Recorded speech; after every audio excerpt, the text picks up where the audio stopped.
think so. My AirPods. Okay, I will call the Monday, July 20th meeting of the Board of Directors to order. Ms. Smith, would you please call the roll? Certainly. Julie Bruni, Yes. Nathan Carlo, Present. Erica Kreutz, Here. Robert Deacon, Here. Ellen Dakotas,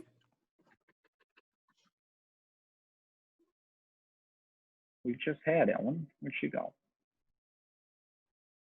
Who's gone?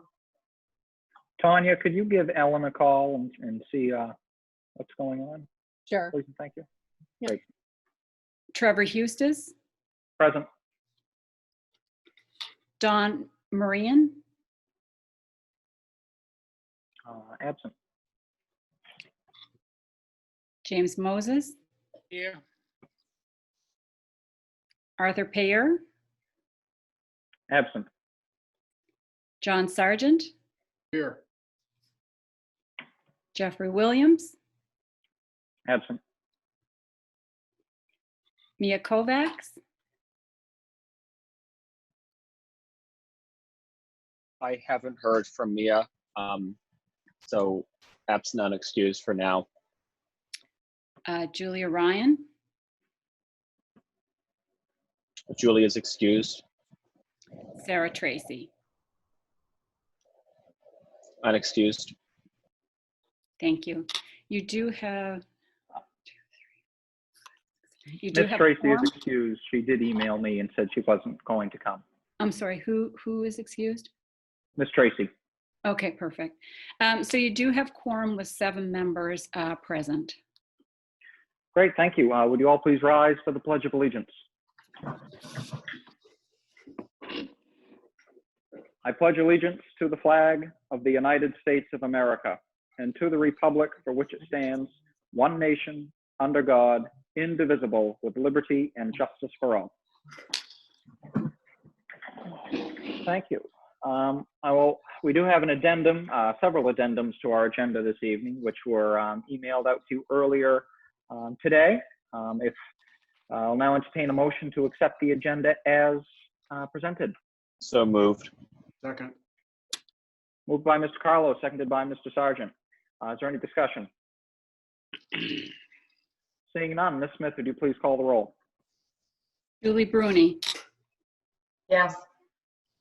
Nathan Carlo, Aye. Erica Kreutz, Yes. Robert Deacon. Yes. Has Ms. Dakotas joined us again? Yes, I'm here. Sorry. Okay, thank you. Trevor Hustis, Yes. James Moses, Yes. John Sargent. Yes. So that is unanimous.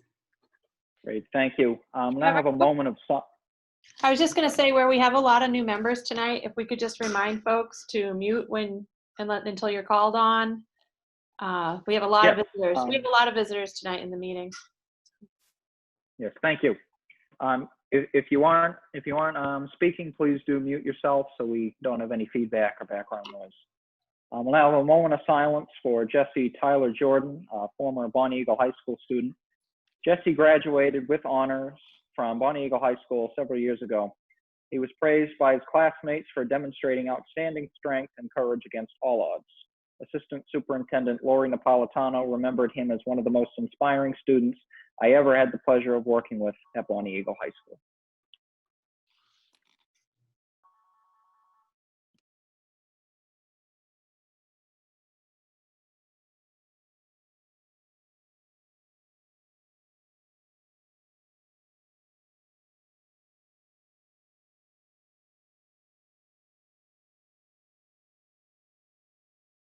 Thank you. We'll now move on to our public comment session. Do we have any public comment this evening?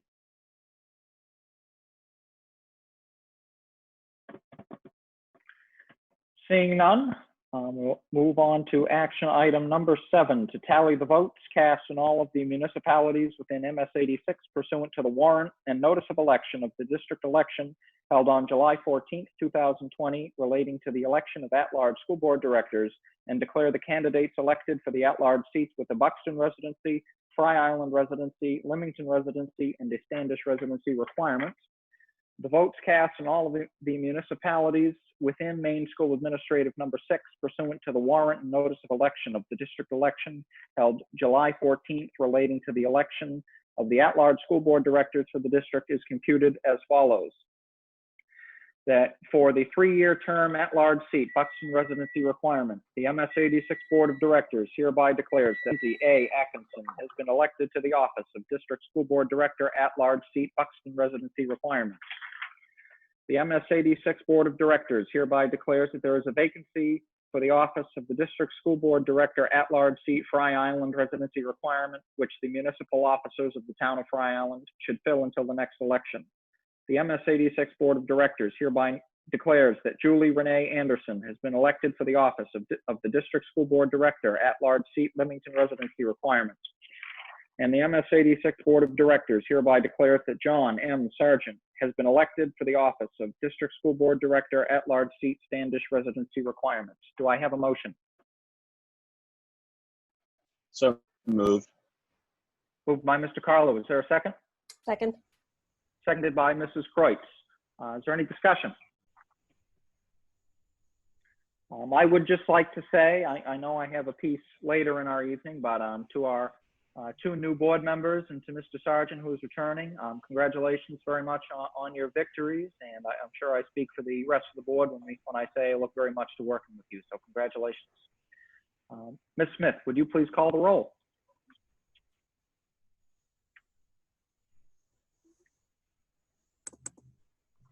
Ms. Smith? You're on mute.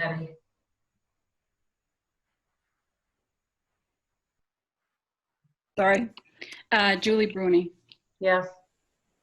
Nathan Carlo, Absolutely, yes. Erica Kreutz, Yes. Robert Deacon, Yes. Ellen Dakotas. Have I lost Ellen? Ellen Dakotas? Okay. Trevor Hustis, Yes. James Moses, Yes. John Sargent. Yes. That is unanimous. Great, thank you. So correct me if I'm wrong, Ms. Smith, we will need a majority of the board to come in tomorrow to sign those declarations. Is that correct? After you vote on number 8. Yes, that's correct. Okay. Okay, so signing of the declaration of the vote to be forwarded to the clerk in each town. Voted that the computation and declaration of votes dated July 20th, 2020 and attached hereto to be approved. Further voted that the computation and declaration of votes be entered upon the records of Maine School Administrative District number 6. Further voted that a certified copy of the computation and declaration of votes be sent to each candidate, each of the municipal clerks within the district, and the Commissioner of the Maine Department of Education. And further voted that the foregoing computation and declaration of votes shall be signed by a majority of the school board, and these signatures may be made electronically by execution of counterparts or in person at the convenience of the members of the school board. Do I have a motion? Moved by Mr. Sargent. Is there a second? Seconded. Seconded by Mr. Carlo. Ms. Smith, could you please call the roll? Yes. Julie Bruni, Yes. Nathan Carlo, Aye. Erica Kreutz, Yes. Robert Deacon, Yes. Ellen Dakotas. Ellen Dakotas. I lost her again. It looks like she might be frozen, yeah. Hang on. I just have to note that she's out. Okay, thank you. Trevor Hustis, Yes. James Moses, Yes. John Sargent, Yes. Ellen Dakotas. Back, I'm sorry. Yes, please. Thank you. So that is unanimous. And Thank you. I And just, I would like to note that Mr. Marian has joined us. Okay, Mr. Sorry, I didn't Williams as realize well. we were starting early. Not a problem. What time did we Uh, start? this is, 5:30. Oh, sorry about that. Not a problem. Mrs. Napolitano, were you just trying to say something? I was just saying that Mr. Williams has joined the meeting as well. Very good. Welcome, Jeff. Okay, so now Mrs. Barsdorf will need to go around and swear in the newly elected members. So we'll have a 10-minute recess while she swears in the new members, and then we can move on to our regular meeting. you'll probably actually hear them taking their oath. Okay, Because Ms. Barsdorf is going to go room to room to gain the oaths. very good.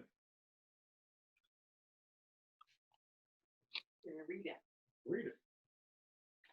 I, John Sargent, do swear that I will support the Constitution of the United States and this state so long as I shall continue to be a citizen thereof.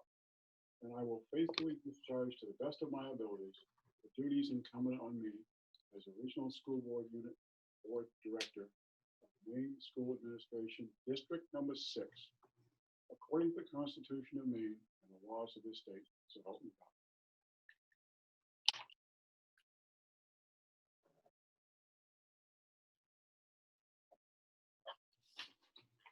There you go.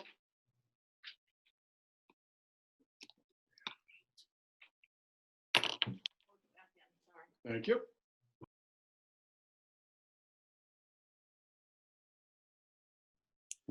They are all sworn in, Trevor. Thank you very much. That was much shorter than I expected it to be, so we will move right on then. Before we adjourn the special meeting, I do also want to take the opportunity to thank Mr. Williams and Mr. Pear for their years of service to this board. Working beside them with Jeff these past 2 years and Mr. Pear as well. I can see firsthand the impact they've had on this district. They've left this district a better place, and I again want to thank them for their years of service to advance education in this district.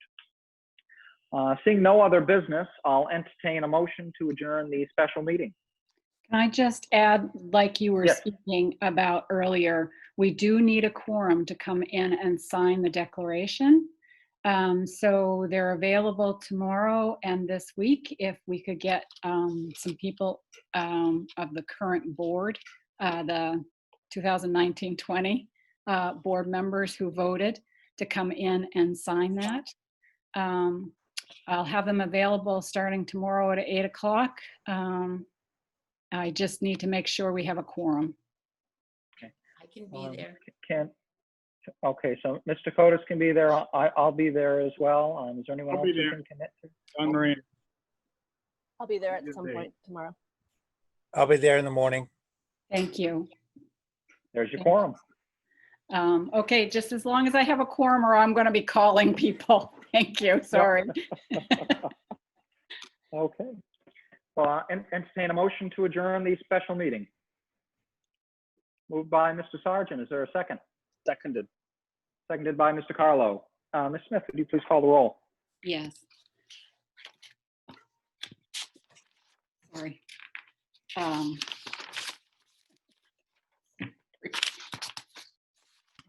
Julie Bruni. Yes. Actually, now it's, sorry, Julie Anderson. Yes. Lindsay Atkinson. Yes. Julie Bruni. Yes. Nathan Carlo. Yes. Erica Kreutz. Yes. Robert Deacon. Yes. Ellen Dakotas. Yes. Don Marian. Yes. Trevor Hustis. Yes. John Sargent. Yes. It's unanimous. Great, thank you. Unless there is an objection, we'll move into the regular board meeting.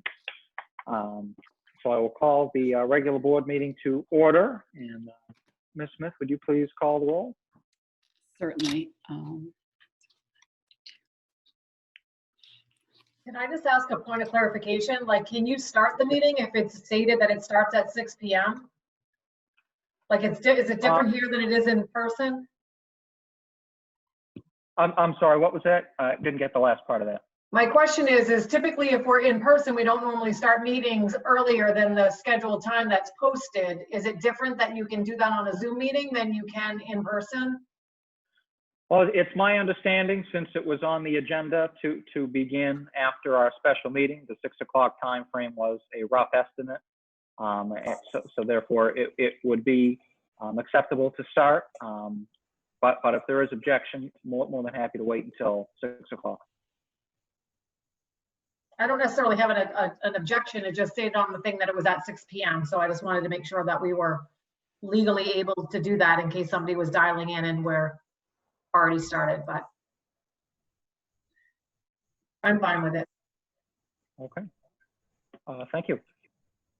Ms. Smith, would you please call the roll? Certainly. Julie Anderson,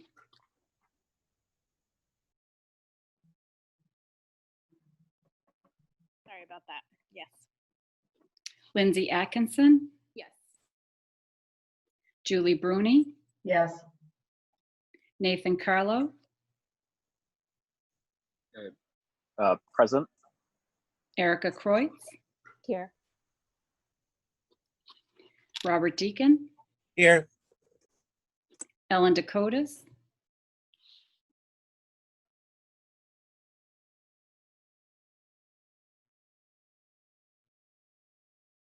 I think I have her, right? Ellen Dakotas, Yes. thank you. Don Marian, Yes. Trevor Hustis, Present. John Sargent. Present. You do have a quorum of 10 votes present. Okay, very good. Welcome, everybody. And again, I do want to welcome our newest members, Mrs. Atkinson, Mrs. Anderson, and welcome back to Mr. Sargent. Looking forward to working with you over the next year, and want to congratulate you on your victories, and welcome to the show that never ends.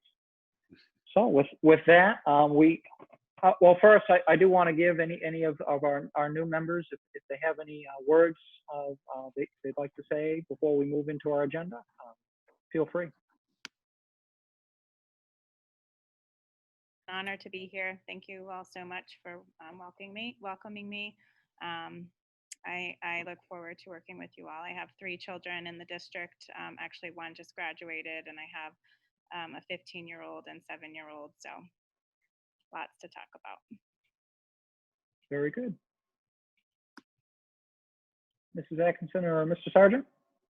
I'm good. Sure. Thank you for the welcome, and I'm looking forward to getting to work. Very good. Okay. So we don't have any student representatives here tonight, so we will forgo with the student reports. We do need to move into executive session pursuant to 1 MRSA 405-6A to discuss a personnel matter. So I'll entertain a motion to do that. So moved. Moved by Mr. Sargent. Is there a second? Second. Second. Seconded by Mrs. Kreutz. Ms. Smith, would you please call the roll? Yes. Julie Anderson,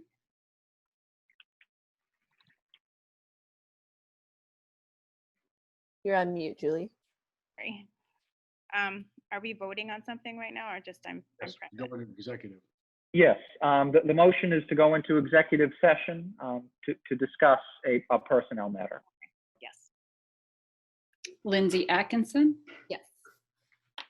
Julie Bruni, Yes. Nathan Carlo, Yes. Erica Kreutz, Yes. Robert Deacon, Yes. Ellen Dakotas, Don Marian,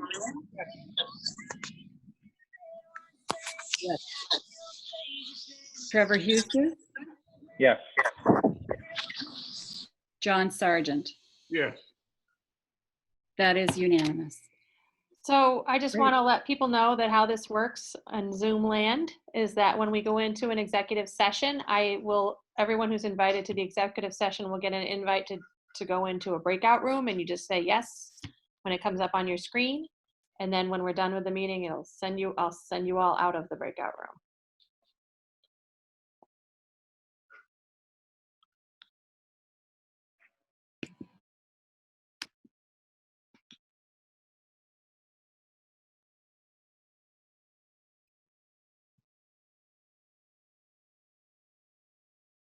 Oh, and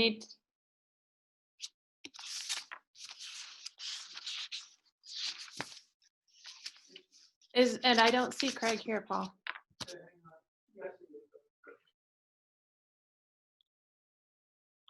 And Lori, when you have a moment, could you ask who Kathy CS is?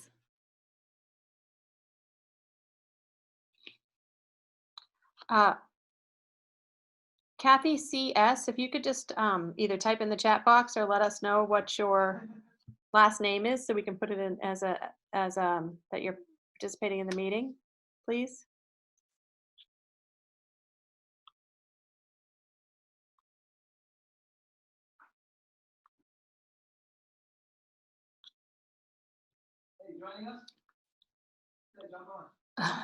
Oh, because it's not 6 yet. That's why.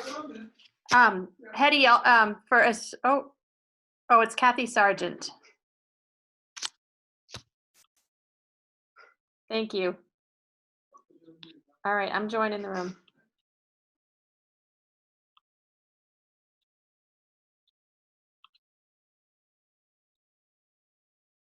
If you all could just hold on a minute, we have one more person who's joining the meeting who will be also joining the executive session. So I think because it wasn't quite 6 o'clock yet.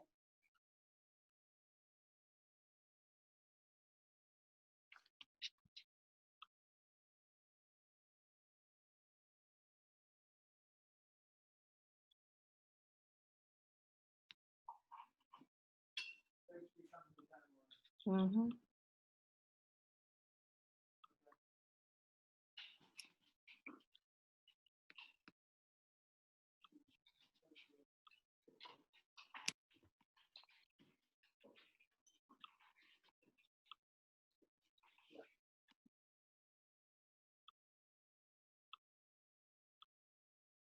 Welcome.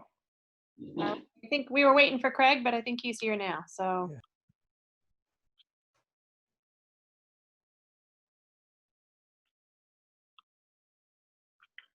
Do we have everyone back here?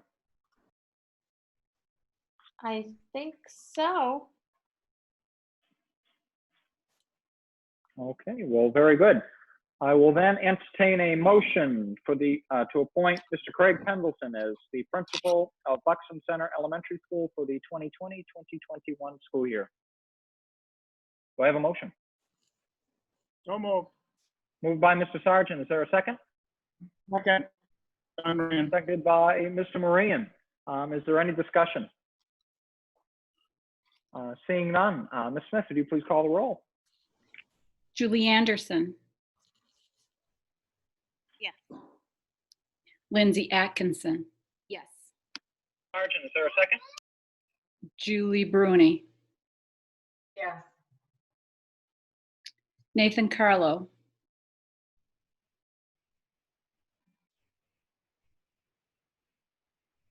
Mr. Carlo did just send me a message saying that he's having some connectivity issues at the moment. Okay. Okay. Erica Kreutz. Yes. Robert Deacon.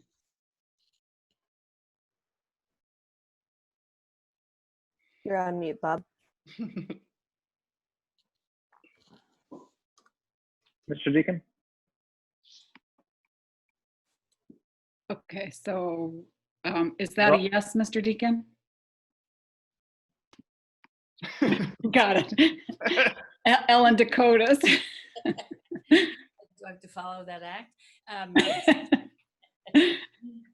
Don Marian. Yes. Trevor Hustis. Yes.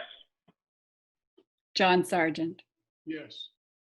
Okay, is Nathan Carlo back? No? He just said he's rejoining now. Okay, well, it is unanimous since he left the meeting. Very good. Congratulations, Mr. Pendleton. This is well deserved. We're looking forward to seeing what you can accomplish at Buxton Center. Thank you very much. So I'd just like to give you the opportunity, if there's any words of wisdom you'd like to provide as your first act as principal of Buxton Center. Absolutely. Thank you very much. I would like to start by saying thank you to the board. This is now my 4th year in a row that I've met with you at the beginning of the year. This is the earliest one, so I appreciate that. Going from dean to interim AP to AP and now principal in my 4th year. I could not be happier. I'm so excited. I do have to thank my fiance, Lindsay, who's also a teacher at the middle school. And we're getting married in 2 months from now. And so I asked her if she's ready for me, if she's okay with me taking on this responsibility. And it was overwhelming yes. I truly appreciate her for that. Thank you to Paul, Lori, and the admin team, and the interview team for putting me forward to you guys. I also want to thank my parents. They've always pushed me to never stop working and never stop trying to achieve something that I believe in. I truly believe in education and all students. And you'll see that in my school, that all students will be welcome and all students will be here to learn. And I'm truly excited. I appreciate everything, you guys. Great. Well, thank you very much, Mr. Pendleton. And not only congratulations on the principalship, but congratulations on your impending wedding. Yeah, thank you. It's a good idea, to plan a wedding during a pandemic and become a principal. So we'll see how it goes. Say la vie. Say la Yeah. vie. Okay, well, moving on to the consent agenda. Approval of the following minutes: June 15th, 2020 regular board meeting and July 6th, 2020 special board meeting. B, appointment of Alicia Adams as interim assistant principal at Bonnie Eagle High School for the 2020-2021 school year. Teacher appointments for the 2020-2021 school year: Emily Bernardo, social worker at Buxton Center Elementary School. Timothy Robertson, school counselor at Bonnie Eagle High School. Amber Russo, secondary teacher English at Bonnie Eagle High School.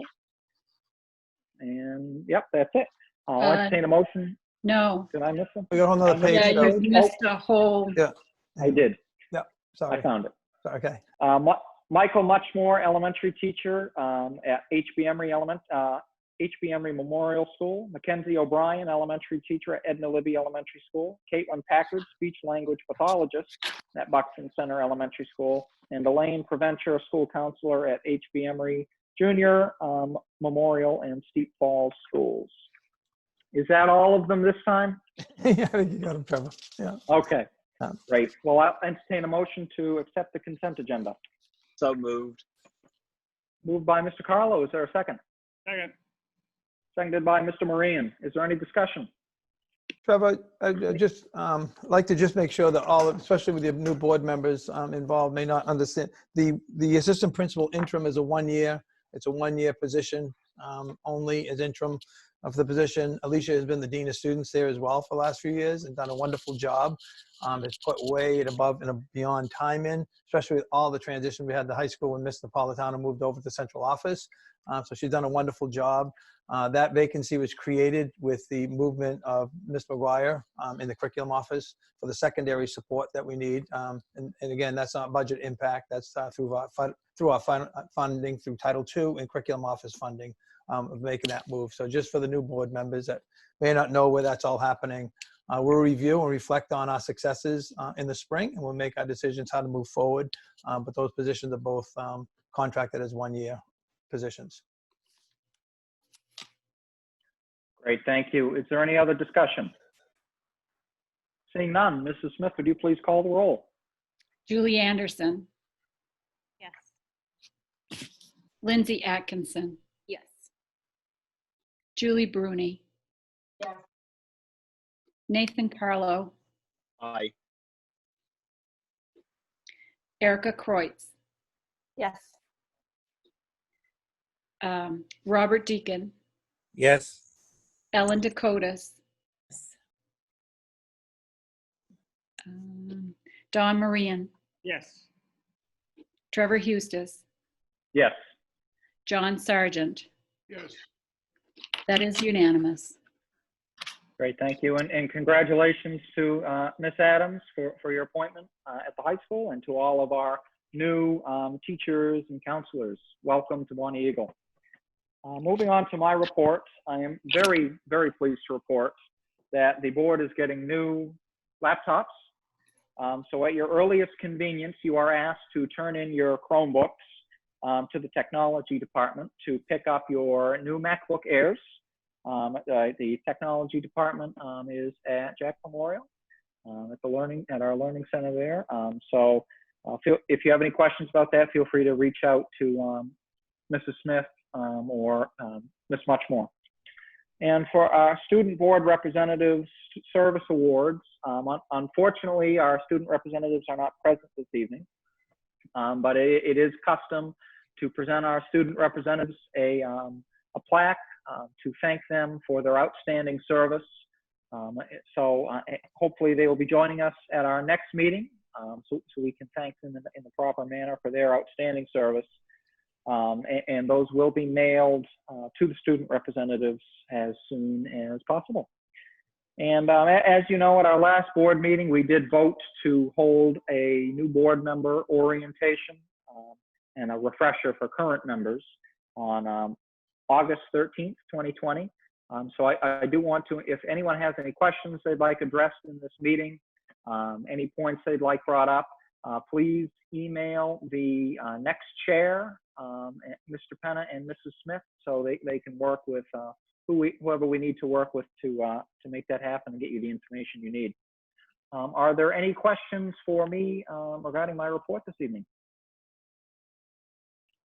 Well, I believe Mr. Deacon just asked, what time are they open to get a new MacBook tomorrow?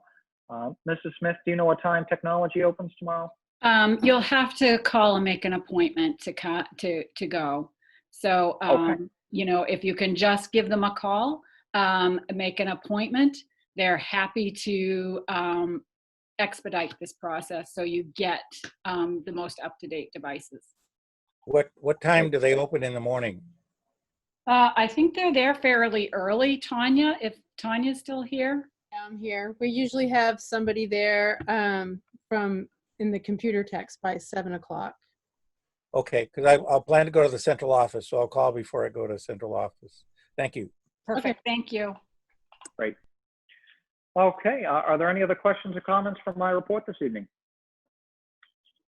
Seeing none, I'll turn the floor over to Mr. Penna for the report from the superintendent of schools. All righty, thank you. Congratulations to Declan Thomas for winning the Maine State Individuals Chess Championship on June 29th, 2020. He will now move on to represent the state of Maine in the 2020 Dwayne Barber National Tournament of the Middle School State Champions. Administrative resignation, Kim O'Donnell, as we've now realized, from Buxton Center, has resigned her position effective July 15th. Teacher resignations, Mark Bisson, instructional coach at Georgie Jack in Steep Falls, has resigned effective July 1st, 2020. Rihanna Johanni, from alternative education teacher for science at Frank Jewett Building. Nate Morin, phys ed teacher, 1.5-day teacher at Steep Falls, resigned effective July 13th. And Rebecca Nutusu, middle level French teacher at Bonnie Eagle Middle School. In your packet, you'll have staff new hires and resignations listed for you. Grant funds received. The school nutrition department received a grant from Full Plates, Full Potential, in the amount of $1,000 to assist in providing meals to students while school is out of session. And we know that Full Plates, Full Potential has given quite a few awards to MSAD 6, and we're appreciative of that. Thank you to Janet Hills for donation of golf club bags, towels, rain suits, and practice golf balls to benefit the golf program at Bonnie Eagle High School, unknown value. Thank you to the soccer boosters for the donation of the varsity girls green jerseys, the varsity girls green shorts, girls green and white socks, boys black and white socks, and black Nike backpacks, value of $4,440.65. Thank you to DonorsChoose.org for donations of a 3-foot by 6-foot shed, books and totes to benefit the Bonnie Eagle Middle School Summertime Lending Library, value of $1,268. Thank you to the Wild Ridge Garden Club for donation of $200 to support the Buxton Center Elementary School Garden Club. Thank you to Sebago Sign Works in Leamington for a donation of face shields that will be used to help protect the staff and students at both HBM Junior and Memorial School in Steep Falls, value at $1,225. Thank you to DonorsChoose.org for donations of $951.68 to purchase read aloud books for Ms. Harnick's classroom at Steep Falls Elementary School. And thank you to Cynthia Matthews for a donation of $150 to the School Nutrition Angel Fund, which assists families who are having difficulty paying their outstanding school meal debt. And just additional items, as you all know, we're really busy. We'll talk a little bit about that later when Lori shares a little bit about our return to school plan. And most of you heard, I'm assuming, the governor's conference and work that all the schools are doing in the area. We'll talk a little bit about that later. Bill Brockman, the business manager, and I are working on the CARES Act application. They've been slow to generate, partly because the state has not really given a lot of guidance on them, and we have initially been told to be careful not to affect your 279 funding moving forward. That may be out of the way now, we're not sure, but Bill and I are working this week on getting our application in to make sure that we get those funds that were allocated to us eventually. COVID Relief Fund is another bank of funds that will be coming to us in some format. We're not sure what the application process will be for that. It should range, it's really based on filling gaps. It's a double count. It's based on our student count, but it's a double count because it really counts. It counts our special ed students in addition twice because they want to make sure we have enough funds to support and remediation needs that we're going to have. It's about $1,500. I'm not sure the exact value right now, but it's $1,500 per student based on factors that impact them. So they're going to do a formula. We're not sure what it's going to look like. We've been told it's about $1,500. We have about 3,500 students. So that's a pretty hefty chunk. Should we see that money? That's in the works currently. We saw the governor's guidelines on July 17th news conference about school opening. Obviously, return to school is an important part of the economy. And she outlined some clear guidelines for our requirements to return to school, which include face coverings, physical distancing, home screening before coming to school, regular hand washing, and contact on our end if the child becomes sick. We are working on hiring some bench subs for each building. Mr. Politano is reaching out to the University of Maine. We have a pretty good relationship with them. We're working on trying to get some of the college grads that may not have received full-time positions ready and prepared to be able to come in to support our staff in the face of any potential vacancies we may have for a variety of reasons.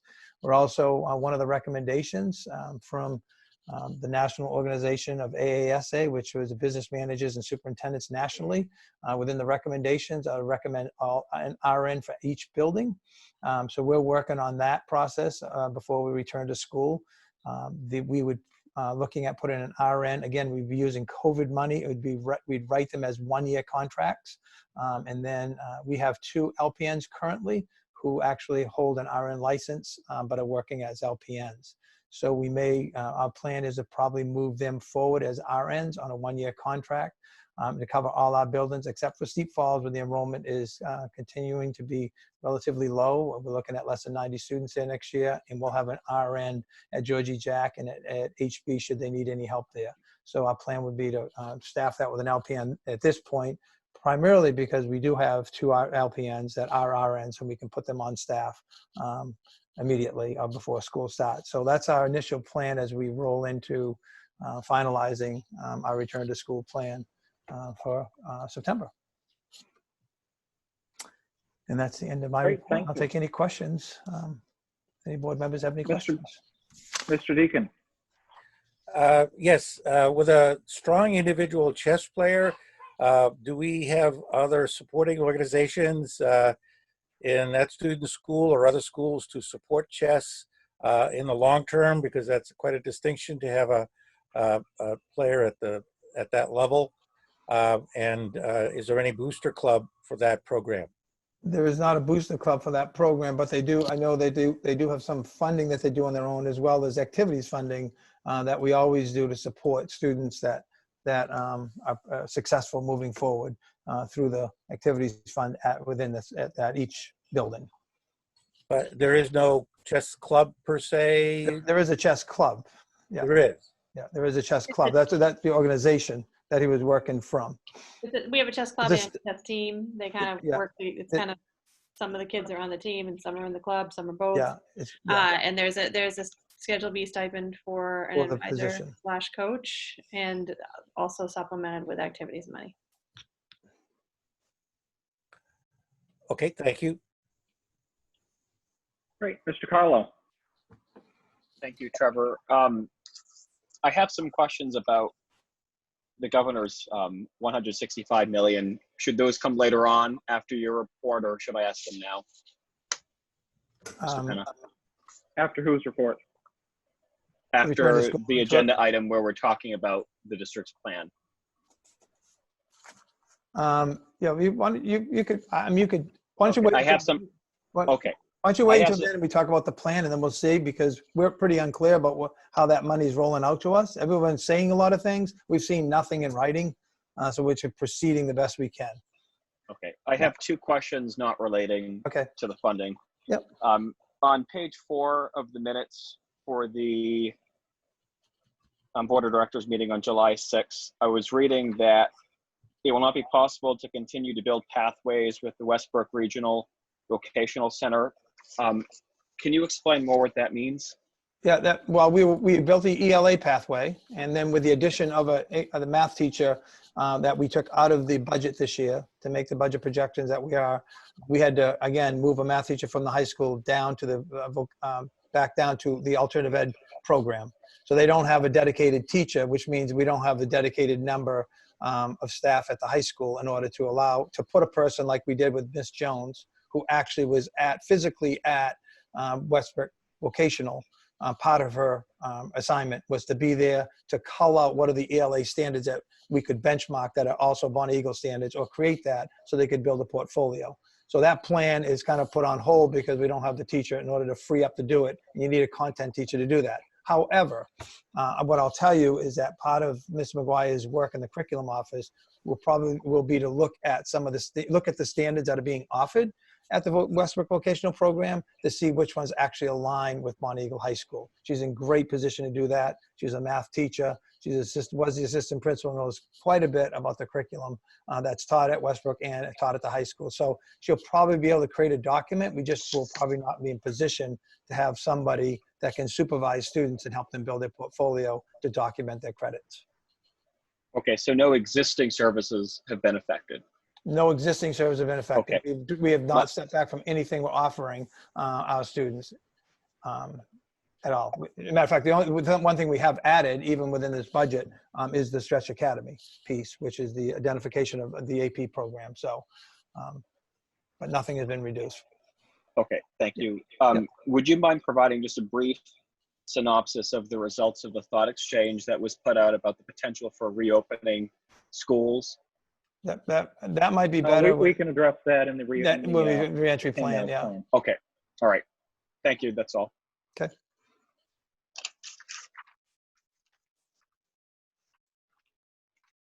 Sorry, I was on mute there. Are there any other questions for the superintendent of schools? Seeing none, moving on to approval to apply and submit grants under the Elementary and Secondary Education Act. Mr. Penna. Yep, this is an annual vote that we take in order for us to apply for our Title 1A and our Title II funding from the federal government. So we've been allotted X amount of dollars in order to, and we want to receive those monies to support professional development and our Title I students. Very good. Do I have a motion? Moved by Mr. Sargent. Is there a second? Robert Deacon seconds. Seconded by Mr. Deacon. Is there any discussion? Seeing none, Mrs. Smith, would you please call the roll? Julie Anderson. Yes. Lindsay Atkinson. Yes. Julie Bruni. Yes. Nathan Carlo. Yes. Erica Kreutz. Yes. Robert Deacon. Yes. Ellen Dakotas. Yes. Don Marian. Yes. Trevor Hustis. Yes. John Sargent. Yes. That is unanimous. Thank you. Appointment of Charles DeSays, MD, as school physician for the 2020-2021 school year at a $3,500 stipend. Mr. Penna? Yes, Dr. DeSayas has been with us for quite some time. I actually don't know how many years. He's a great asset to the nurses team. He meets and consults with the nurses on our monthly meetings that we have. And anytime we have a medical issue we need consulting with, we can call Dr. DeSayas for that. During the COVID crisis, he's been meeting with us weekly with the nurses team, and he's providing, his research and support and helping our medical team to continue to have the latest information possible. So he is a wonderful, has been a great addition to our staff, and I've spent a lot of time with him in the past year, and is a great asset to our district. Great, thank you. I'll entertain a motion to appoint Dr. DeSayas to the office of school physician. Moved by Mr. Sargent. Is there a second? Second. Seconded by Mr. Moran. Is there any discussion? I None, would Mr. say, Smith, oh, Mr. Deacon. would say one thing. Yes, If sir. I may, I found he spoke to the board earlier in the year, and I would welcome him to come back to the board at a time that the superintendent thinks is appropriate. I think he's a valued authority, and it would be important to have him speak not only to the board, but to the district about the things that are happening with respect to public health. So I would encourage the superintendent to invite him to come back to the board. Thank you. Thank you, Mr. Deacon. Is there any further discussion? Seeing none, Mrs. Smith, would you please call the roll? Julie Anderson, Yes. Lindsay Atkinson, Yes. Julie Bruni, Yes. Nathan Carlo, Aye. Erica Kreutz. Yes. Robert Deacon, Yes. Ellen Dakotas, Don Marian, Yes. Trevor Hustis, Yes. John Sargent. Yes. That is unanimous. Great, thank you. And I will now turn the floor over to Mr. Penna and Mrs. Napolitano for the presentation of the 2020-2021 Return to School Plan for MSAD 6. Great. So I'm going to turn it, Mr. Napolitano has worked pretty hard on this plan. As you know, we've been meeting, our administrative team has been meeting weekly, again, and calling out and working through these plans. I meet with the York County and Cumberland County superintendents weekly. And so we'll stay aligned on what's happening around us to make sure that we're consistent with our startup work and what that's going to look like a return to school. I think we're all pretty consistent with some of the things we're talking about and pretty consistent with what the governor's direction. I think what's important to remember is that, we are not a separate entity, as the governor pointed out on Friday, that we just can't make our own rules. We have to follow DOE guidelines or direction, and we have to get support from them on a return to school plan. So one of the things about this action discussion item is that the DOE is not going to collect our plan, which you'll see is Lori put through as a red, yellow, and green plan, like you've seen for so many others that are out there. They're pretty similar. There's a lot of stuff out there on the national format that we've used in the state and have adopted a lot of things to try to make it fit for our communities the best we can. So the action item by the board will allow us to, as we develop the plan more clearly and define it, as we post that. One of the DOE requirements is that we post it on our website and once we have board approval of the plan to move forward. So they're not going to take the plans per se in DOE and go over them. They're going to recognize that if the decision is made by the local district that this is the plan they're going to move forward with, then they'll support that. And that's what they're expecting from each district to have board action on it. I'll let Lori talk about that and some of the nuances and the work that we're working on doing, as well as a little adjustment to our school calendar. I'll let Paul talk about the school calendar when he's ready. What I put in the chat box, so for those of you who are logged into the meeting, in the chat box there's a link to this PDF if you're interested in it. I'm not sure if it was in your board packet too. And then there's also a link to the latest thought exchange results about what people responded with suggestions or concerns or thoughts about this plan. So the plan looks just like pretty much everyone else's plan in the state of Maine right now, with it's a flexible learning plan, and what the what the DOE and the governor has asked schools to do is to prepare for all three options for the coming school year, with the idea that you may have to exist in more than one of these levels at times throughout the year. And so it's a red, yellow, and green plan. And when you're in red, that means all instruction would be remote and students would not be in school.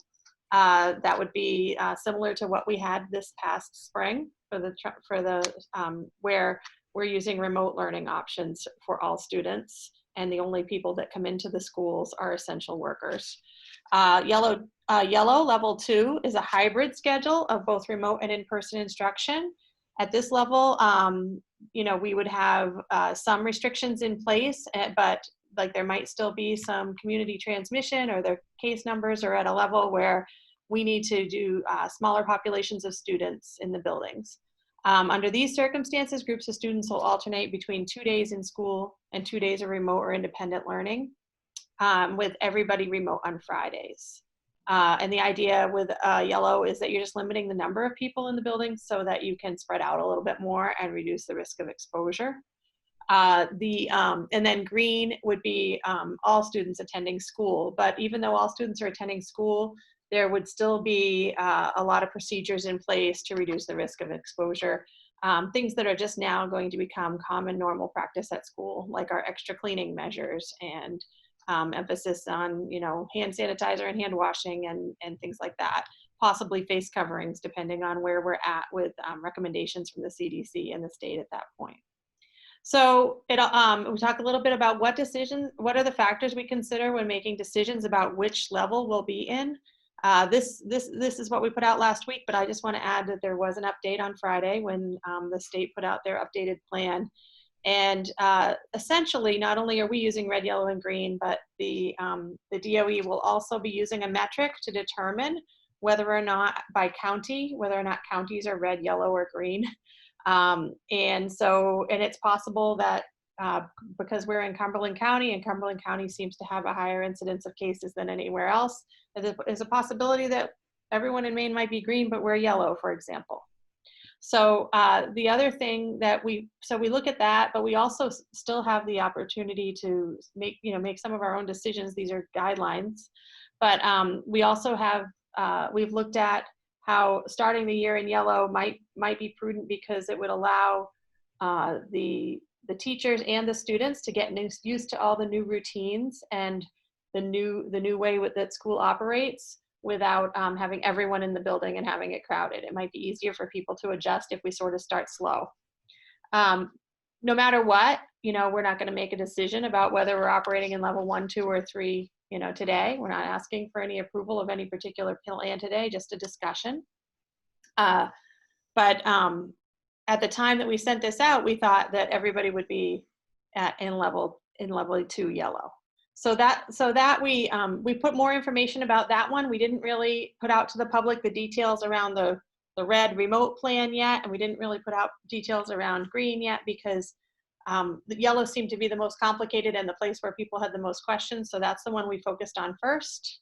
But before school starts, there will be a complete handbook for students and a separate handbook for staff that outlines the details of all three plans. So if we're in a yellow, right now, we would have 2 students essentially divided in half, and half of the students would attend on Monday, Tuesday, and half would attend on Wednesday, Thursday. And then everybody would be remote on Fridays. That would allow several days of an empty building for a virus to die, and also time on Fridays for intensive cleanings.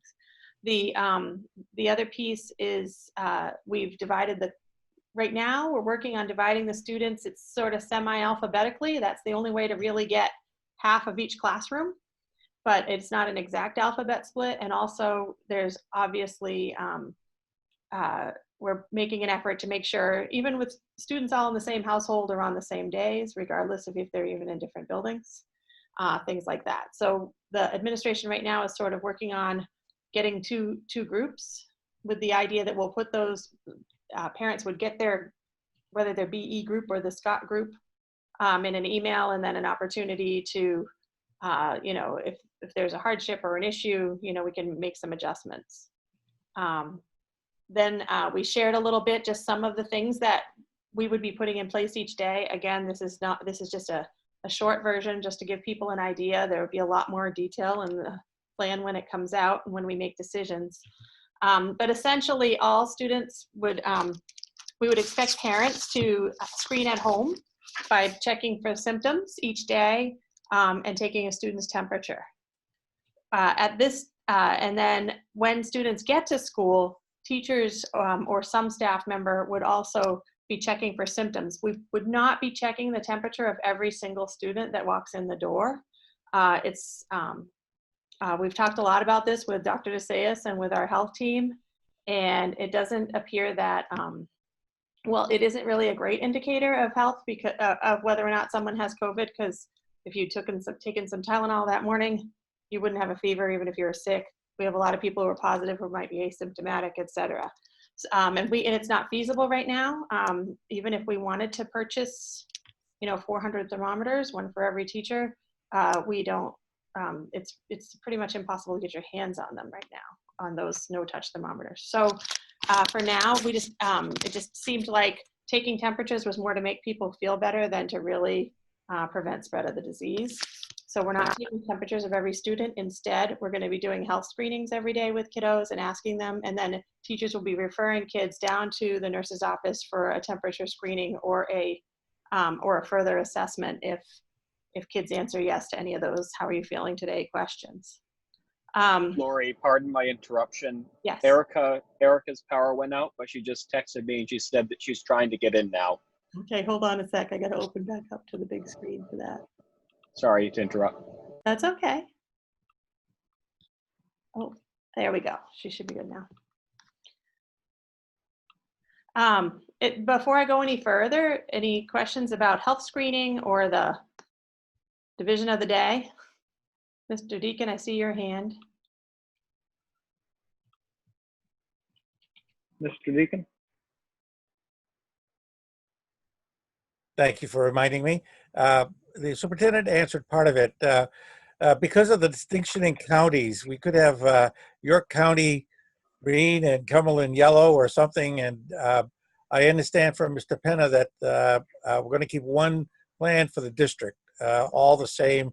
And even though potentially some schools might qualify for a different category, we're going to do it one plan for everybody in the district. Is that correct? I believe that, yes, that is correct. And I also would say that even if it might not be practical to change on a whim, that would be really hard for families to constantly adjust to.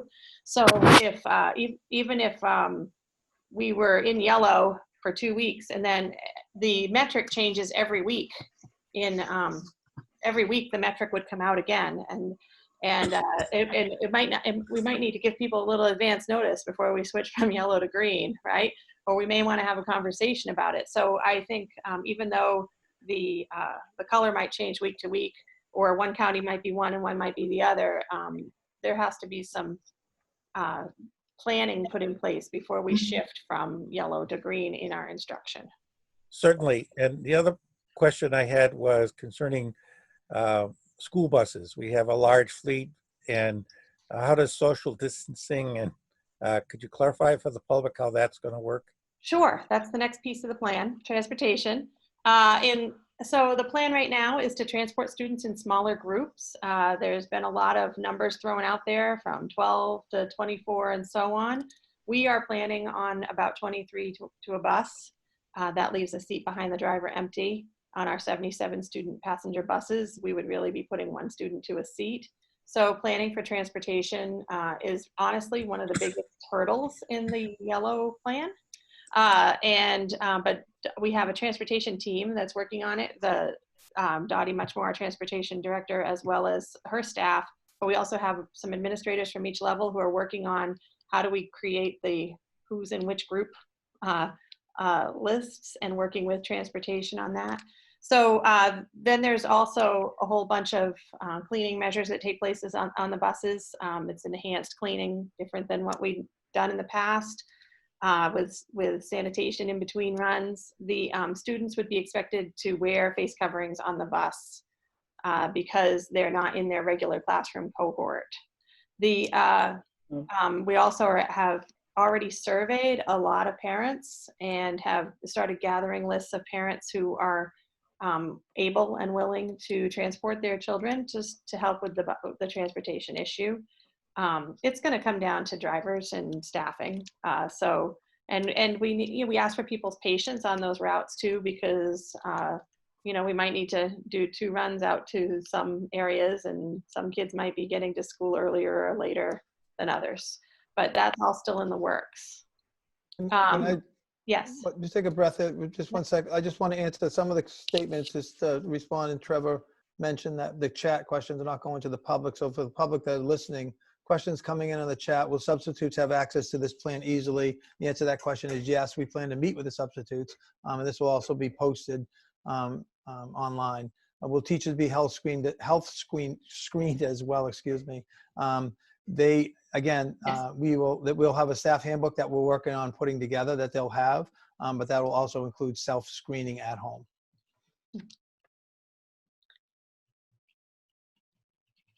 Face coverings is really probably the most controversial part of the plan as far as what we've seen from the thought exchange. But right now, the face coverings are going to be worn by students and staff. Those can be masks, those can be screens, or they could be both.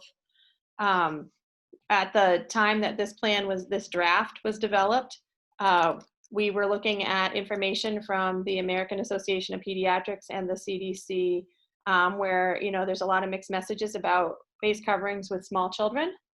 And so the plan that we have in draft form right now is that PK to 2 students are encouraged to wear face coverings in the classroom, but we would focus much more of our energy on keeping that classroom clean and teaching kids about safe practices and hygiene.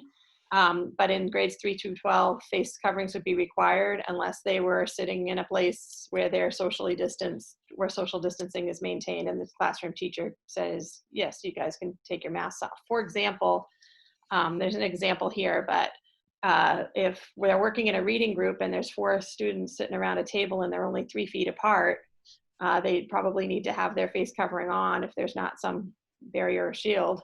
But if they're sitting at their desk by themselves working on work or working on their iPads or computers, and the desks are spread apart, the teacher could say, you don't need to wear your mask right now, let's all take a break. So there would be lots of opportunities for breaks. Really the emphasis on masks would be like in common areas, coming in and off the bus, in crowded hallways. I picture, places where social distancing isn't possible. So that seems to be the one area, and I think that the message that came through loud and clear on Friday with the state's plan is that they expect face coverings at all grades, so something we're going to have to look at again. There's a lot of information, detailed information that we've gathered and procedures we've already put in place for classroom precautions. We just highlighted a few of them here for parents to give an idea, but essentially we're rearranging the rooms so that they have a little more space between seats, especially in yellow when there's only half as many students in the room. The classrooms have had things taken out of them that are hard to clean, so there won't be as many, beanbag chairs and stuffed animals and things like that, soft surfaces that can't be easily cleaned. Students will be asked to wash their hands or use hand sanitizer every time they enter and leave a classroom. Between classes, for example, at the middle and high school where kids move classes, frequently, there'll be a procedure for wiping down the desks in between each class. And students would need to wear face coverings when they're walking in the hall between classes. When weather permits, windows will be open, although our ventilation far exceeds the necessary ventilation in our building, so we're in good shape with that. We are ordering some easy ups, so some tents and some shades to put out outside each building, so every building will have several, which will provide some shady spaces for small groups to go outside. And so if there aren't a lot of trees or the field is pretty hot, we can have shady spots where teachers or instructors can bring groups outside. Breakfast and lunch will be socially distanced. We're not sure. In most cases, that's going to mean eating in the classroom, or there might be fewer kids in the cafeteria and at lunch at a time. Because during outdoor recess, students will use hand sanitizer on the way out and on the way in. Face coverings are encouraged, but obviously if they're running around doing physical activity, they're not going to wear a face covering. And playground equipment will be cleaned. But playground equipment's not going to get cleaned, every time one kid gets off the swing and another kid gets on. That's why we're going to make sure they clean their hands on their way out and on their way back in. As far as a protocol for when students or staff test positive, right now, we essentially would just follow whatever the CDC tells us to do at that time, just like we've done in the past when we've had a lot of sickness in a building. It looks like one of the possible practices that we're looking into, that was discussed at our health team meeting with our doctor last week, is that we probably need to, it might mean a partial or full closure of that building for 2 days to as many as 5 days. So if a teacher tests positive, then that's, and then so that there's time for extreme cleaning and for contact tracing. But it may not, in a large building, it may not necessarily mean the whole building closes if there was, if that person was pretty isolated. So, but it looks like it would be just a couple of days at this point. If somebody tests positive, but we're not sure about that. We haven't worked through all of those details yet. Typically, when I think about we had some influenza and illness go through Edna Libby last year. We were in contact with the CDC every day, and Paul was talking with them, and they were getting our numbers, and then they gave us advice on when to close. And I think it would work the same way in a school, although I'm guessing the threshold would be much lower. So that's what we shared with the public so far. And then we've just started digging into what the governor and the Department of Education put out on Friday, which is not too far off from what our plan is, other than a little more emphasis on trying to get all students in school K to 5, which we'll need to discuss and look at. Lori, I have a question. Sure. Regarding hand sanitizer, I know myself being one parent, and I know a lot of other parents are probably going to have questions about specifically what sanitizer is going to be used and the chemicals in those. I know our family has an allergy to many of them. Mm-hmm. So I'm concerned that we're going to have overexposure, especially to the little ones, if we're giving them sanitizer in and out the building. Will the parents have access to those chemical data sheets, and will they have the option of being able to opt out if they are allergic to those chemicals? Absolutely. And we're working on that right now. I got to tell you, I've read more stuff about what kind of wipes and what kind of stuff you can have in the classroom and what kinds you shouldn't. And but we meet with the maintenance team every week, and they're working on that. There absolutely can be alternatives for students who can't use whatever product we're using. Okay. And the other piece is most of the emphasis will be on hand washing. The problem is not every classroom has a sink in the district. All the younger grade classrooms have sinks for the most part, but like when you start getting up to grades 3, 4, and 5 in some buildings, there's no sink in the classroom. And so they're gonna have to come up with they'll have to use hand sanitizer more. Obviously in the middle and high school, they don't have sinks in the classrooms. So wherever there's a sink, the emphasis will be on hand washing. That might be the protocol when you get to school in the morning or when you get back from recess and so on. But we definitely will have to use some other alternative product where sinks aren't readily available. Okay, and are we planning on supplying the sanitizers to all classrooms and all teachers? Yes. Okay. As well as all masks, shields, any protective equipment that a teacher might need. We've also ordered for people like, for example, this summer who are working with our students doing evaluations and testing, or people who work one-on-one like therapists. We have some, we've gotten some of the plexiglass shields. we're working on all of that. Unfortunately, plexiglass is in high demand right now, and a lot of it is back ordered. Okay. But we also are getting a big influx of supplies from the state. They have, received a giant cache of masks, shields, gloves, and hand sanitizer from the government, and so those will be coming our way too. We just haven't received it yet and don't know what it looks like yet. I'm sorry, I have another question. Will students with IEPs that are specific to sensory issues be exempt from wearing masks? I think that we'll handle those on a case-by-case basis. Absolutely, okay. Yeah. Just like any student with any kind of 504 or IEP or medical exemption, we'll work out individual plans for those students. We also are working out, we have students with intensive needs who are in who have some really specific things we need to work on with those kids. And if there are students who are immunocompromised, we'll have individual plans for all students with IEPs and 504s that need them, just like you would any other medical diagnosis. We didn't address that in the plan that went out, and that was a lot of the questions and concerns that came in. So in hindsight, we probably should have put a paragraph about, don't worry, we're going to take care of your kids.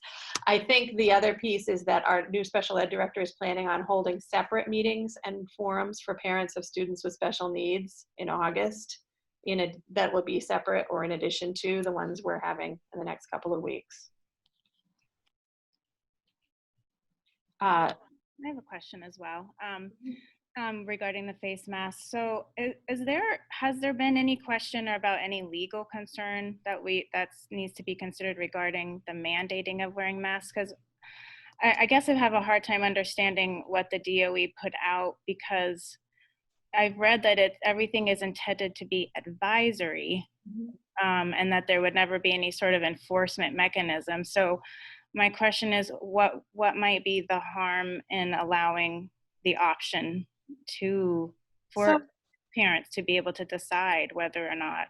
Well, part of the reason is that it's a safety, it becomes a health and safety practice as opposed to sort of a clothing option.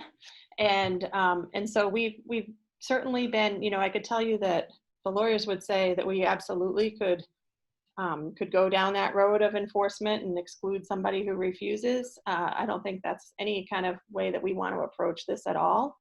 But because just like if a student, but I think the other piece we have to balance is we have 700 staff, and some of whom are extremely concerned about their own exposure and coming back to work. And we have to balance workplace safety as well. Sure. I'm going to let Paul jump in on this though, because he might have more to add. But I think, I don't think there's any principal that wants to be sending a kiddo home for fighting over a mask. But at the same time, there's going to be students sitting around that kiddo. And, I'm picturing for example, like a 7th grade room, and kids sitting around that person saying, I don't want to be in that class because that person's sitting next to me and they're not protecting me because they're breathing on me or whatever. So, it's all about making everybody feel safe, trying to remove ourselves from the politics of it, or from getting into a debate about whether we believe that it's the most effective or not, and just focusing on what do we do to make everybody feel safe so that everyone can access their education. And also what do we do to make sure that our staff feel safe and attend work and feel like they're not coming to work and taking a chance, especially when we have a portion of our staff that might be over the age of 65 or have a pre-existing condition that makes them more susceptible. Sure. Well, I'm just curious, what's the percentage of the student population that's considered special needs in the district? I'm going to shout the 17 or 18%. 17, 18% is what I was going to say. Yeah. Yeah, I guess I think about students that might suffer from anxiety and other psychological issues that may not even have an IEP plan or anything like that. Obviously with autism and I mean, there could be all kinds of things, respiratory issues with, asthma being a problem. So, I mean, obviously we want to protect everybody. I definitely have some concerns about having kids in masks all day long. I'm a nurse and I have to wear a mask 10 hours a day. And I've tested my oxygen level on my patients and on myself, and they drop like 4 to 5%. I get lightheaded. So I understand that it's, there's going to be times that they take them off, which is, I think, really important. But yeah, I definitely have some concerns about that. And I'm just wondering if you have heard from any parents of those who have said, I don't think I'm going to be able to send my kids to school if that's going to be a rule. Has that been? We certainly have heard from a few, and I'm sure that there are some people who are going to say, I'm not comfortable sending my student to school because they have to wear a face covering, and we're also hearing from people who are saying, I'm not going to send my kid to school until there's a vaccine.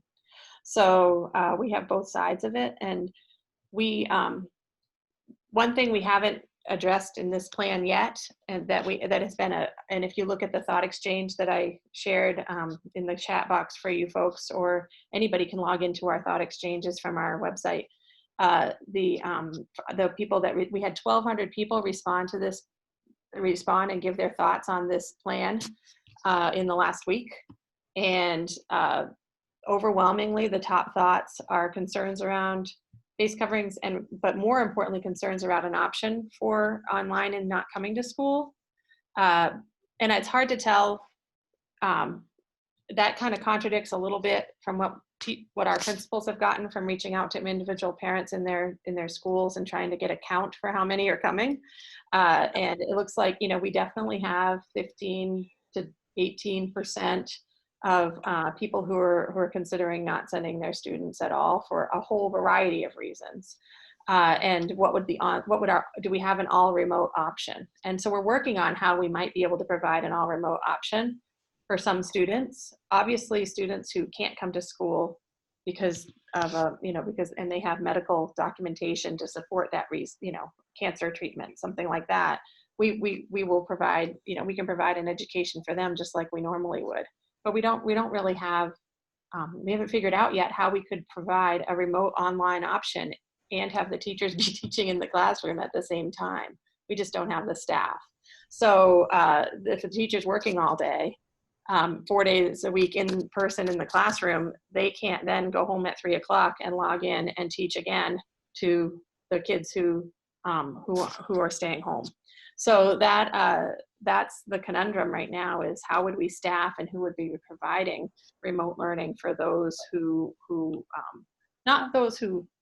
for those who feel like that would be something that's a better fit for their family, because we aren't sure how we could do that yet.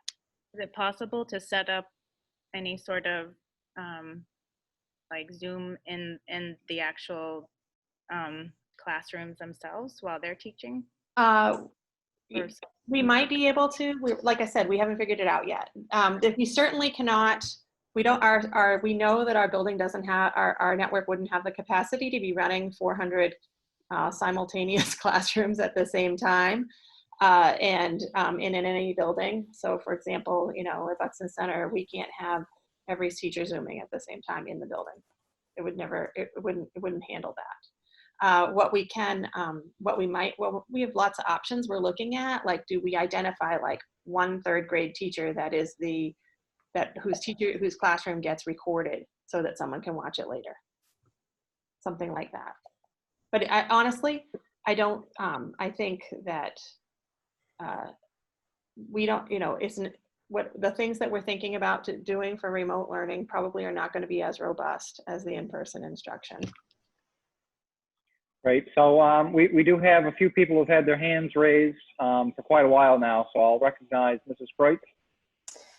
Thank you, Mr. Chair. So I had a couple of questions written down here, and so you've covered some of it. So in looking through the thought exchange, there was definitely, I saw the divide between folks that were not interested in children wearing masks, and then there was also a lot of discussion about how it was going to be enforced for those families that do want their children. So, similar questions. I know you kind of touched upon it, but if it's going to be in the plan that students are required to wear the masks. I would certainly be interested to know what the plan is so that teachers and staff are not spending all of their time enforcing it, but if we're going to have that as part of the plan, that it be followed through with. So I don't know if you want to answer that question. I have a couple others after that, or if we've already kind of covered that topic.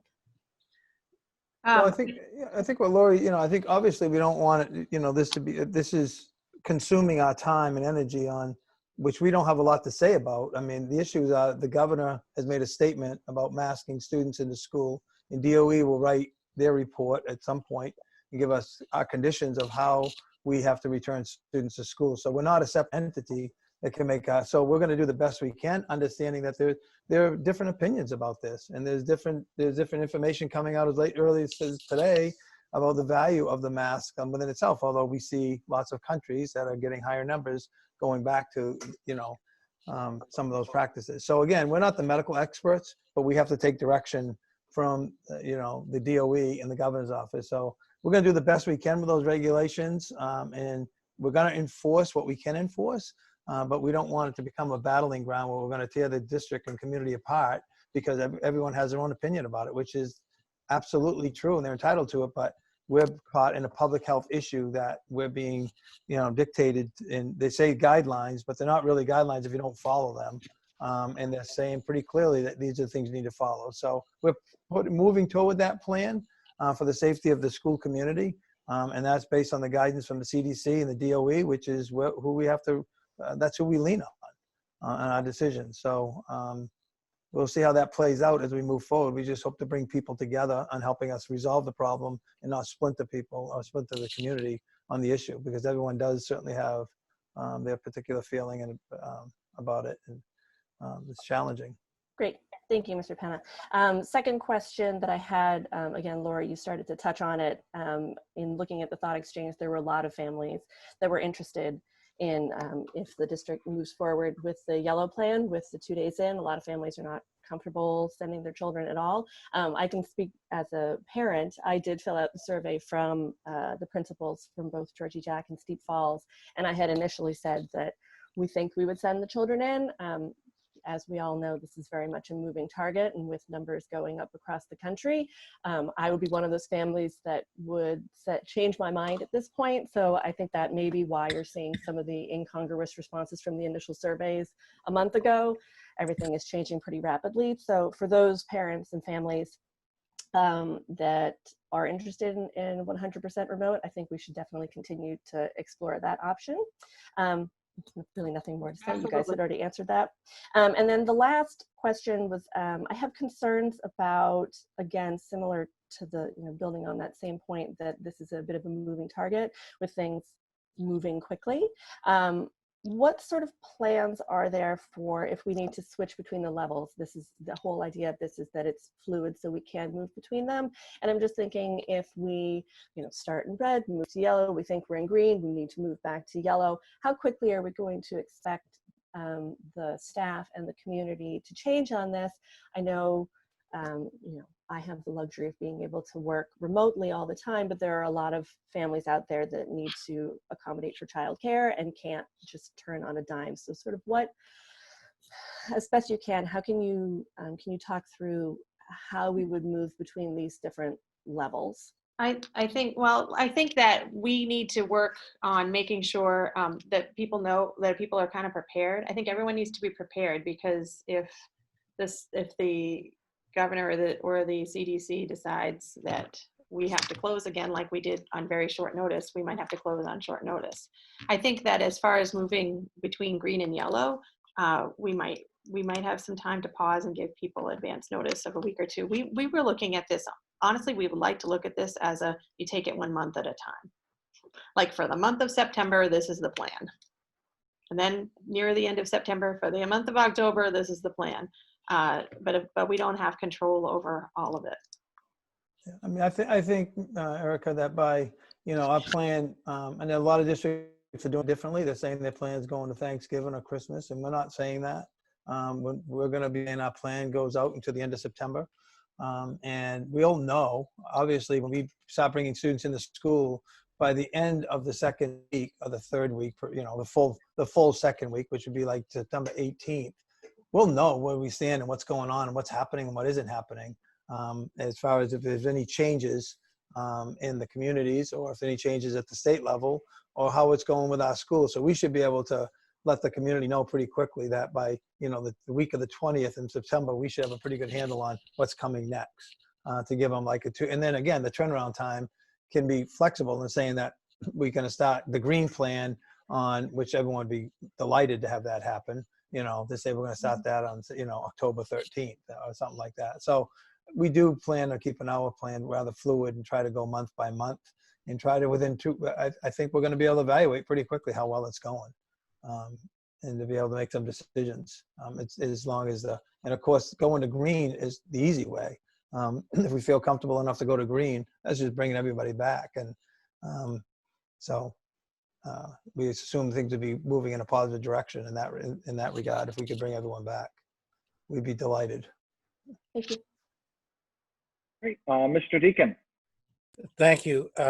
First, before I forget, I just want to acknowledge the great combined effort of the administrative team, teachers and staff at all levels, maintenance department, people who clean the buildings, keep the buses running, clean the buses. There's a lot of people involved in this general activity, and it's quite a Herculean effort, to say the least, to do this on a continuous basis to keep everything clean and everything working the way it should to protect all of our staff and students and the community. And it's unprecedented, the effort that is being made. And I want to acknowledge that to the superintendent. I'm very thankful that we have such a very strong team that's very thoughtful about this, not one size fits all out of the box, mindful of the legal requirements and the individual needs and the problems of meeting the issues affecting students with disabilities, as I mentioned before. So there's a lot of work. And as we go through all of this, I just want to make sure that we're mindful and thankful that our staff is putting a great deal of effort into this. And it's not a simple thing, especially as we know that things are going to be changing in time as we go forward. You know, Dr. Fauci says we're still in the first wave. We haven't come out of that yet, and things aren't looking good for the fall. But if we all get together and wear masks, some say, the Center for Disease Control says maybe in 6 or 8 weeks we could have it under control. So there's a lot of things to consider and a lot of effort going into this, and I'm thankful that our staff has been working so diligently. The other thing that I want to ask about is what's the situation for visitors, parents coming to school buildings? What precautions will be taken to ensure that whether they or anyone else can visit school buildings in a safe way? We're not inviting visitors. No, you're limiting visitors. Yeah. Yeah, we're not cross-pollinating. There'll be no visitors, and parents, there'll be a handbook for parents. There'll be a protocol for drop-off and pickup, so that does not include them coming into the building. So we'll be holding, if a visitor has to come into the building for some Right, it'll be meetings. we have for certain meetings or certain things, then we have, they'll sign in and out, they'll answer the health questions, they'll wear a face covering, they'll wash their hands, same protocol. But we're going to try to keep things like IEP meetings and 504 meetings on the Zoom and remote, even when school starts, just to limit strangers and visitors coming in the building. We won't be having, we'll have limited volunteers, probably no volunteers to start the year.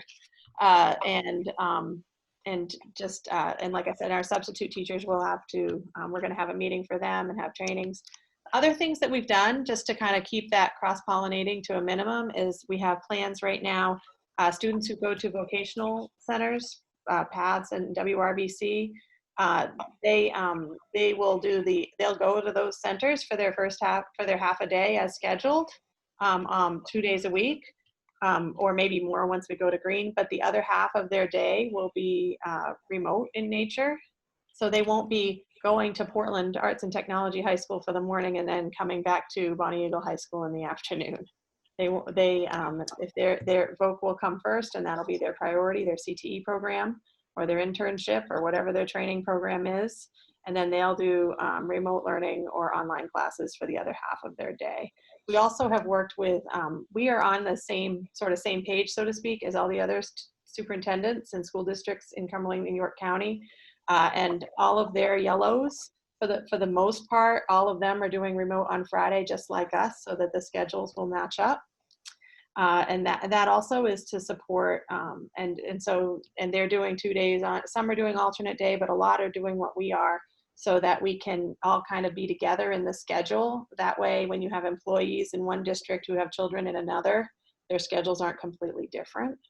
So, you know, being the largest employer in the district, we have to be really mindful of that too. We have to keep that in mind as well. Thank you. Mr. Carlo. Thank you, Mr. Chair. I first have a clarifying question.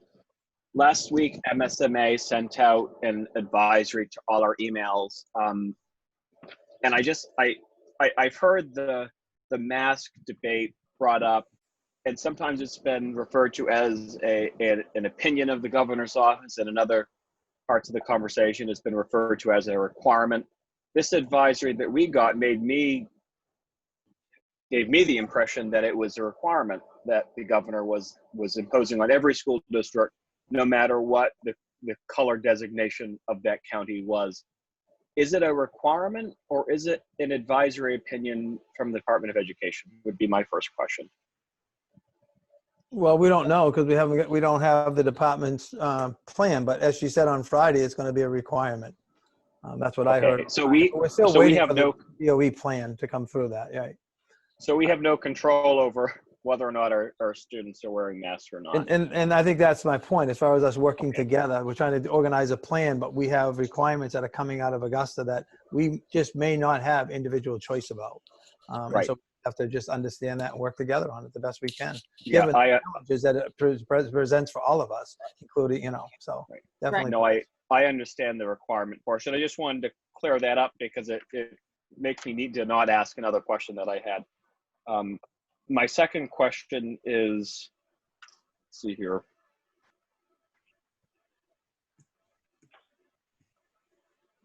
Do we have any expectation on if the $1.7 million that we've spent on COVID will be fully covered by the governor's fund, or are we still going to be falling short? I don't need a specific answer, but an expectation based on your intuition. Well, we can't run a deficit, so we're not running short. So whether we get that, obviously we're going to get the money at some point. That's the belief, and and we're going to keep tracking that, but we can't run a deficit. So obviously at some point, if that money doesn't come in, we need to,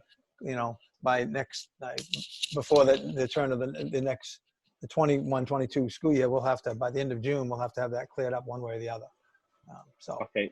So it is guaranteed that what we spend for COVID-related purposes will be reimbursed in some way, we shape, think or so. form. We think, well, nothing's guaranteed, of course, but we feel that there's, again, we don't know if there's going to be enough or not. The estimate from AASA is $490 per student.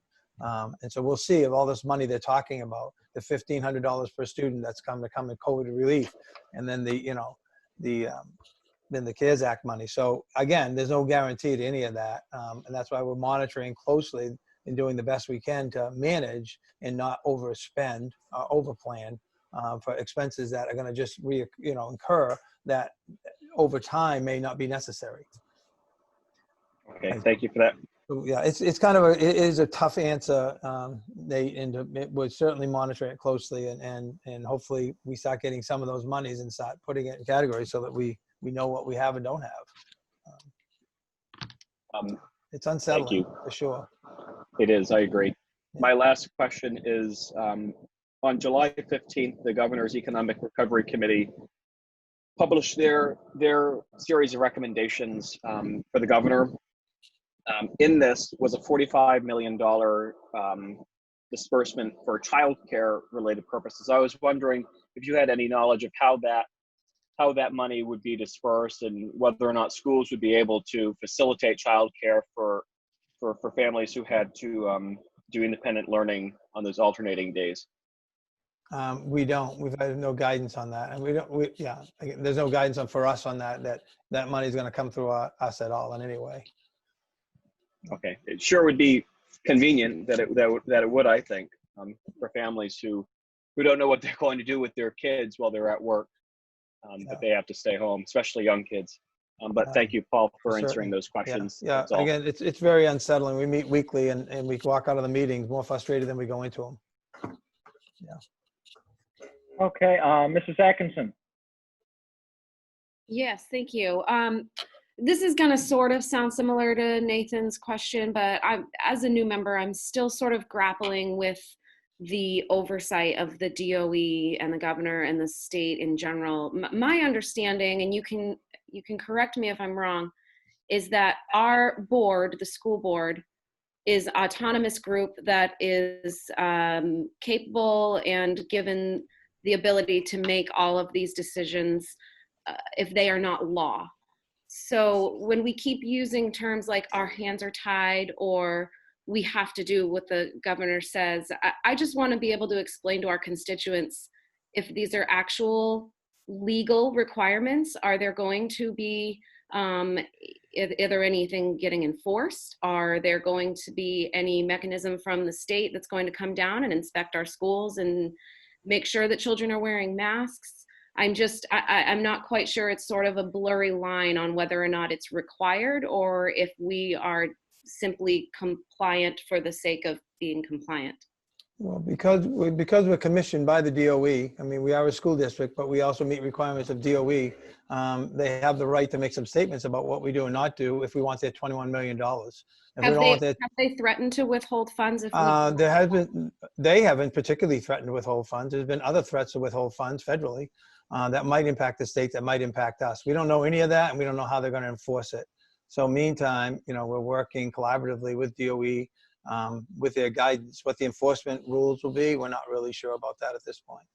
Okay, my other question is, has your office addressed the teacher concern in terms of their safety and how we're going to support them if there are teachers that don't feel comfortable going back?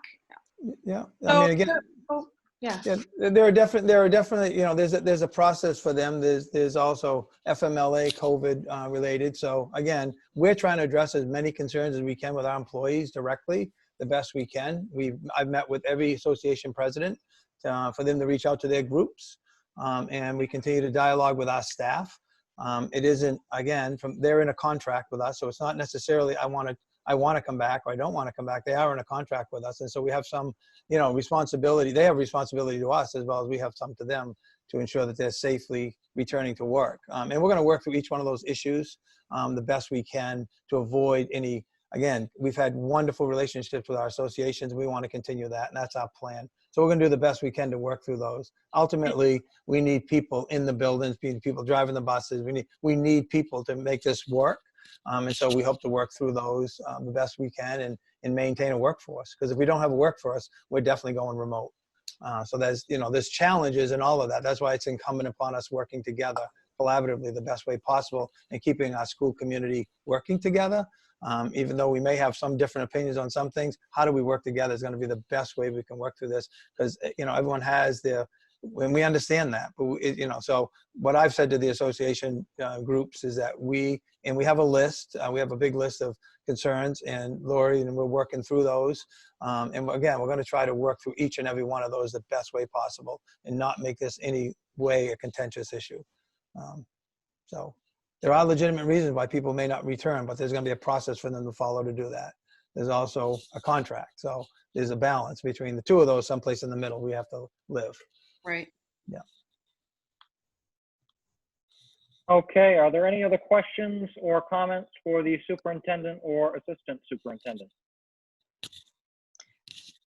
I just wanted to, before you move to the next item, Trevor, I just wanted to remind the public that there is a flyer that's out on our Facebook and our blog and was sent out to all families with some upcoming in-person meetings. There's one in each town, but they aren't grade specific, even though they're being held at elementary schools. certainly will address middle school and high school concerns too. And they're not school specific. So if the night that you can go is not, if you live in Hollis, but the night you can attend is Buxton, that's fine, go to that one. There are also 2 Zoom options for people who aren't comfortable attending or can't attend in person, and then those will be recorded and posted as well. So, and those forums, honestly, will be probably similar to this. We'll kind of walk through some of the things we're working on and answer some questions if we can, and continue to take notes and feedback. Yeah. And as just as a commentary, I just want to, say, because, working together is going to be really important for the administration and the board and us all working collaboratively. We are out in front on a lot of these issues on talking about things. It's not easy conversation. It's challenging. I'm in 2 superintendent groups and I'm hearing what other people are doing. And this team is going above and beyond what a lot of districts are doing. There's no one that I know about that's going out public. We're doing that because we had a good response. No one did the thought exchange question on this issue from the other communities that I serve on, in 2 community groups, York and Cumberland County Superintendents. And they've surveyed parents and they've surveyed information, but no one's going public with that information or creating a forum, which we know could be, challenging. There are going to be parents that are going to be becoming frustrated. There's going to be parents that will give us some good suggestions and ideas. We're going to learn something from all of it. Ultimately, we're going to learn how to be better and to better serve our communities. And that's our goal. We have an outstanding administrative team. We have a nurse medical team. We have outstanding group working together. And I just hope that everyone can appreciate how hard we've been working on this issue and how contentious and how challenging and difficult it can be. Working together is going to be the best way we can get through this and keep our school community together. And we have a wonderful team. And Dr. DeSaya serves on several different groups and communities as a panel. And he applauds us every time on the initiatives that we take on trying to be out in front the best we can be on these issues and working to get our children back to school, which all of us want, of course. I just want to put that out there because we have a great team that's working unbelievable. Katie Hawes, our new special ed director, who will unprecedentedly setting up her own meetings with families, is camping and on vacation this week and emailed me to want to be on this Zoom meeting in case there are any questions for her. And I said, you need to take your week off that you have because coming back is going to be busy. And so that's a level of commitment we have on our team. And I'm really proud to be part of that team and work with the team I have around me. I think together we're going to get through this in a very positive fashion. Thank you. Mrs. Kreutz? Yeah, quick question. So along those same lines, Paul, once you go out and hold these forums, if you find that there seems to be an overwhelming consensus from the participants or from community members that contact the administration, do you anticipate changing the draft of the plan to better meet those people, or are you going to be mostly relying on CDC and DOE data? I know it's a really loose question. It's a good question. No, it's a fair question. I think we're going to the community. We did thought exchange to gather more information from the community. That helped inform this plan. We're going to go out to community and talk with them. That's going to inform this plan. So everything is designed to inform the plan. If we have to pivot and make a change, we'll be coming back to the board and talk about that change, and we'll make our suggestions and move forward. Anything, as I told the administrators last week when we met, anything can pivot this plan in a number of different ways. And we have to be ready and prepared for that. So we'll keep you up to date on how that goes, on where we are. But absolutely, we're doing this to inform our plan, not to just go out and sell our goods, so to speak, and say, this is what we're going to do, irregardless. We represent, obviously, we work for the board, but we have to represent what the school community wants for their children, and then how we put that together the best way possible. So that's our goal, and that's why we're going out to do this. And we hope it's very positive. And if it informs our plan, you'll be the first to know. As far as the board. Thank you. I mean, I really appreciate, I appreciate all the work that you guys are doing. I know this is no easy task, and I very much enjoyed participating in the thought exchange and seeing it. And, you're doing a great job taking the health and safety and economic concerns and the whole educational concerns into consideration. So I do appreciate all the hard work that the administrative team is doing to try to meet in the middle for all of that. So thank you. The only thing I wanted to mention, and I'll just, briefly, again, as we look at this plan and as we tighten it up and put more details on it, just looking at the school calendar, one of the things that was, discussed in the school calendar is that we, right now, currently, September 23rd is a late arrival day. And with this new plan, we won't have to have late arrival days. Every day will be the same except for Fridays. Friday's a remote learning day. So we plan on developing, using that as our late arrival professional development time, which actually increases opportunities for us to work with our staff on a variety of issues. The trauma-based instruction, the other things that we're going to have to be working on, as well as our current initiatives. So what the plan would be is to move every Friday to be late arrival. And at that level, each building will do it. A high school and middle school might be on one schedule where they may see their kids early. Let the kids sleep in and have their staff work early. And then the kids would log in later. At the elementary school, they may want to see their kids first and then have their PD later. So we're going to tweak that out and work through that detail. But the adjustment to the calendar is only in that we won't have one day. We're going to take those blue days that are on the calendar as late arrivals off and move Fridays as I now, and use that time more wisely and effectively. And we think we're going to get more time with our staff and not minimize that on the backs of kids. So I think that is going to be rather positive on that regard. But that's a suggestion we're having for the calendar adjustment. Thank you. Mrs. Napolitano, could you stop sharing the screen, please? Absolutely. So, Mr. Penn, I believe that you wanted an endorsement from the board on this plan. Is that correct? Well, I think that, what we want to make sure is that in concept, again, there's a lot of details to work out, as Lori pointed out, but in concept, we want to know that, the structure that we've created, again, there are details in there we're going to have to tweak. We're going to continue to tweak as things go on. We'd like to get, at least a thumbs up or approval from the board that our structure currently, as we're doing, we have approval to continue to move forward. Otherwise, we're going down a rabbit hole that we don't have board support on. It's really, it's a lot of time and energy so we want to make sure that that structure that we've created, again, there may be details we work through, that the agreement is the structure seems to be positive, move forward, and we have your board support. Great. So to that, I'll entertain a motion to endorse the draft plan with the understanding that if any additions need to be made in the future, the administration will come back to the board. So moved, John Marion. Moved by Mrs. Bruni, seconded by Mrs. Kreutz. Ms. Smith, would you please call the roll? Julie Anderson. Excuse me. I'd like to abstain. Okay. Lindsay Atkinson. I'd like to abstain as well until I have a chance to look at it further. Julie Bruni. Point of order. Point of order. Yes, Mr. Deacon. I believe the board has a practice of requiring votes on matters and only allows abstains when there is a personal conflict. So I ask that the members cast their vote. Well, would having a child in the district that I'm not comfortable with the practices be a personal conflict? No. Do we take a vote on that? So it's my understanding that nothing about that is in policy. If you just give me one moment, I have the policy book in front of me.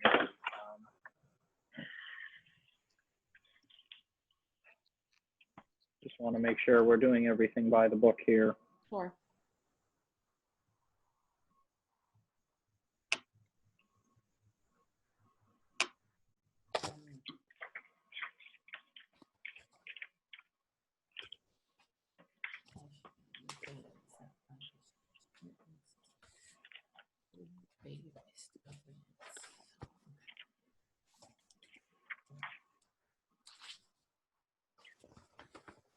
So in our policy BCB, which is conflict of interest, it said a board member, if a board member has financial interest, they must make that disclosure and abstain from voting, or if there is a conflict of interest.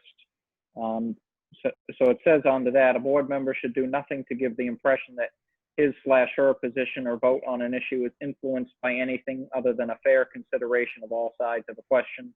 Board members will attempt to avoid the appearance of conflict of interest by disclosure and/or abstention. I believe, if I may, Trevor, there's also a provision elsewhere in our board proceedings that say that board members should not abstain from votes when they're present and we're conducting business. Do you know which policy that is, Mr. Deacon? I don't recall it offhand. It was several boards ago that that was adopted because of a problem and board members abstaining. And the board took a vote to that effect, that board members should not abstain unless they had a conflict of interest, and then they would state the conflict. Oh dear. Okay. I mean, it's up to an individual member, in my opinion, whether they have a conflict of interest or not. And that's, if that's up to, if the board wants to make that decision, then that's something we can vote on without having the exact issue in writing. Personally, I don't feel comfortable making that determination. Find out. As it sits right now, based on the policy I just read, if a member feels they have a conflict of interest, then they have the right to abstain. But if they don't have a financial or otherwise conflict of interest, then they do have to vote. So may I ask then that instead of just saying abstain, that they clarify that there's a conflict and what that conflict is so that it's transparent for the record?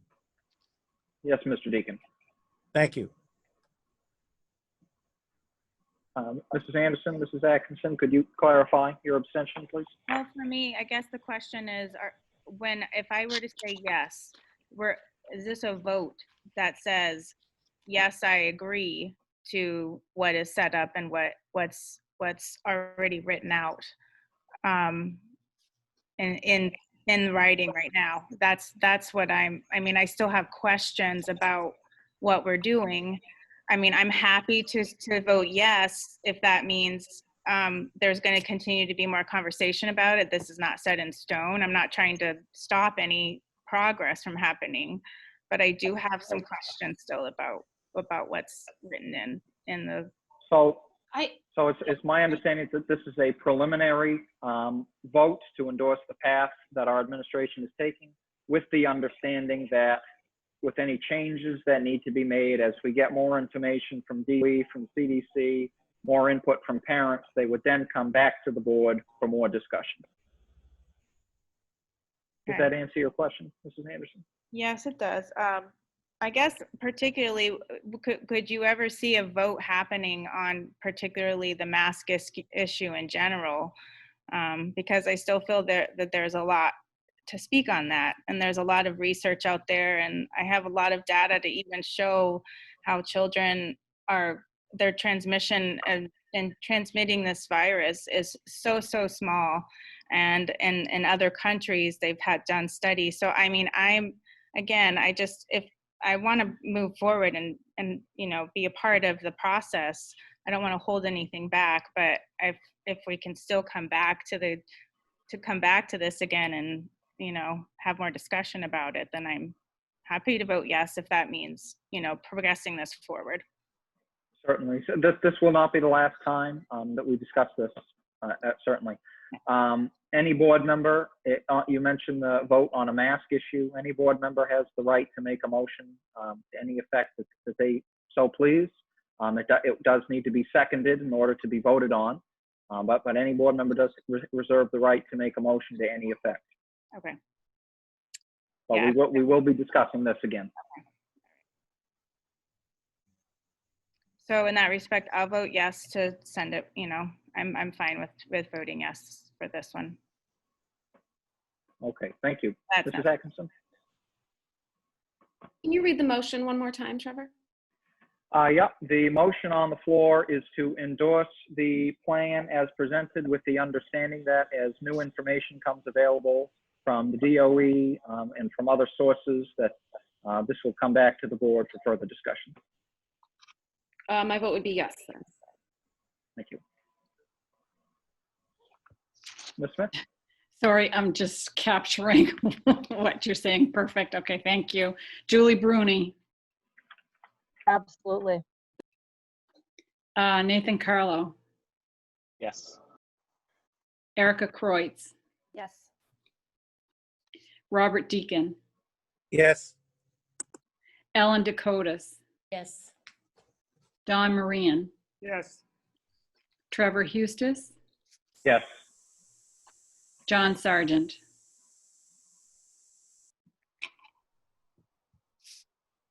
Did I lose John? Mr. John. Sargent? You're on mute. You're on mute, Mr. Sargent. Is it a yes? Okay, perfect. All right, so that is unanimous now. Great. Thank you. Mr. Sargent, you're on mute.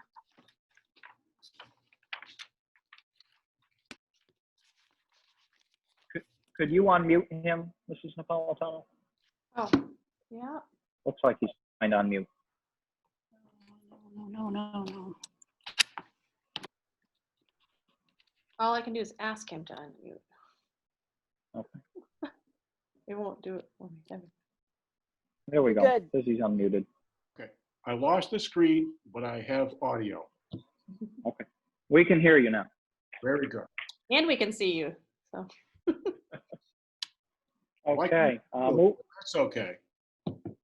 Point of order, I could just suggest to Mr. Sargent, when I lost my screen and I had audio only, I went to the original meeting notice and re-entered the meeting. If he does that, he may get the Zoom audio and visual back. Thank you. Okay. We'll give Mr. Sargent a minute to get back on here. Mr. Hustis, would this be a good opportunity for us to take a 5-minute recess? I think so. Great suggestion. We'll come back at 7:47. Thank you.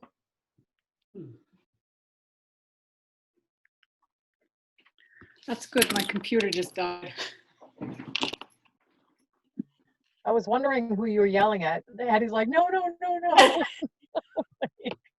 Who's she talking to? Sorry, it's gone. I didn't know if you had like a cat or there or something that was trying to run across it. That happens to me at work all the time. Yeah, I'm also hoping I didn't lose all those minutes. No, I have faith that you didn't, Hetty. I'm glad you did, but my screen is black as black. I know, but usually we'll come up with like a recover, right? Like if it closed out unexpectedly, like a recover. Yeah, I'm hopeful. I need help. Okay. Right in the middle of it, my screen went and it says, you need to update.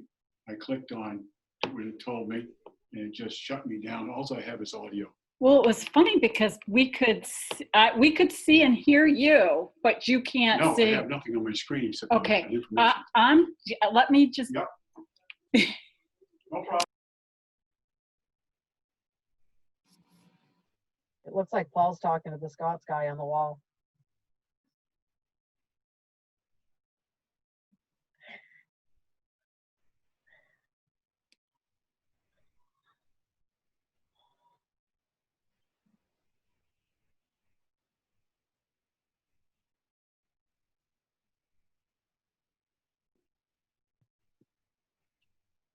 All right.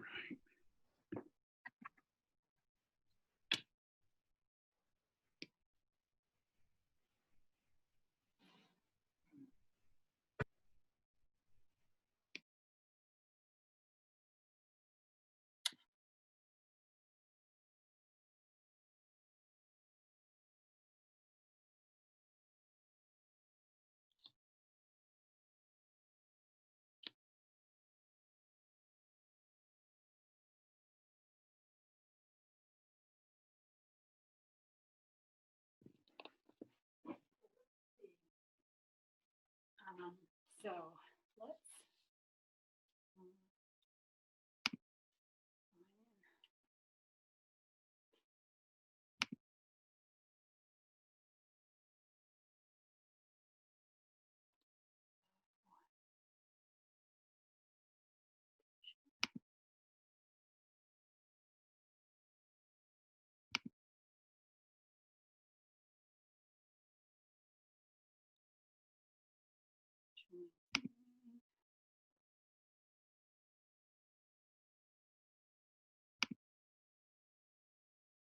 Look at that. Well, just a minute. Let's see if we can.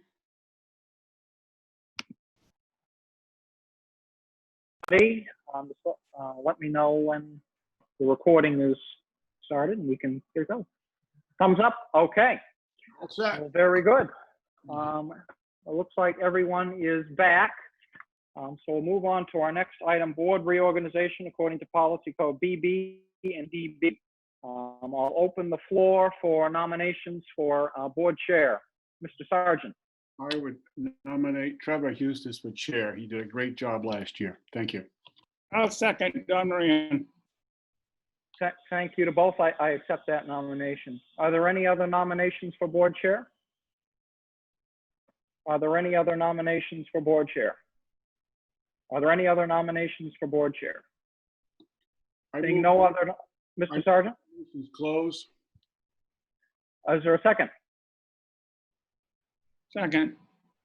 Seconded by Mr. Carlo. Mr. Smith, would you please call the roll to close nominations? Point of order. The audio was distorted for me. I just sent a text message to that effect. I'm not clear what's being discussed. Yep. There was nominations for board chair. I was nominated. There were no other nominations, and Mr. Sargent moved to cease nominations. That's fine with me. I still get distorted audio. There may be some issues with others as well, but go ahead. Okay, thank you. Ms. Smith, would you please call the roll? You are muted, Mrs. Smith.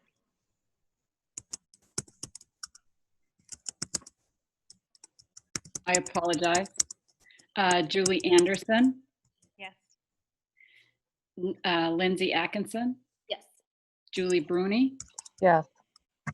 Nathan Carlo, Yes. Erica Kreutz, Yes. Robert Deacon,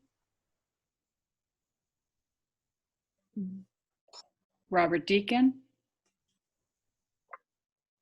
I think I heard a part of my name spoken, but I cannot hear the audio clearly. If you're asking if I support the nomination of Trevor to be chair, the answer is yes. thank you. Ellen Dakotas, Don Marian, Yes. Trevor Hustis, Yes. John Sargent. Yes. That is unanimous. Thank you. I'll now entertain a motion to cast a single ballot for Mr. Hustis for board chair. I so move, Robert Deacon. Thank you, Mr. Deacon. Is there a second? Second. Seconded by Mr. Marian. Ms. Smith, would you please call the roll? Julie Anderson, Yes. Lindsay Atkinson, Yes. Julie Bruni, Yes. Nathan Carlo, Yes. Erica Kreutz, Yes.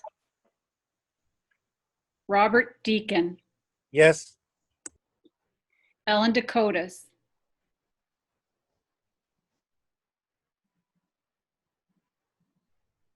did I hear Ellen? Yes. Thank you. Don Marian, Yes. Trevor Hustis, Yes. John Sargent. Yes. That's unanimous. I want to thank you all for your support. I'm looking forward going into next year, working with all of you and building on the great work that we've accomplished this past year with our strategic plan, working on the budget, ensuring pay for our employees during the pandemic. We've accomplished quite a bit, and I know moving forward, while we have tough decisions to make, we'll make them together in a collaborative fashion, always focused on what's best for students. So thank you very much. I'll now open the floor for nominations for vice chair of the board. Are there any nominations for vice chair? Mr. Sargent. Nominate Erica Cruz.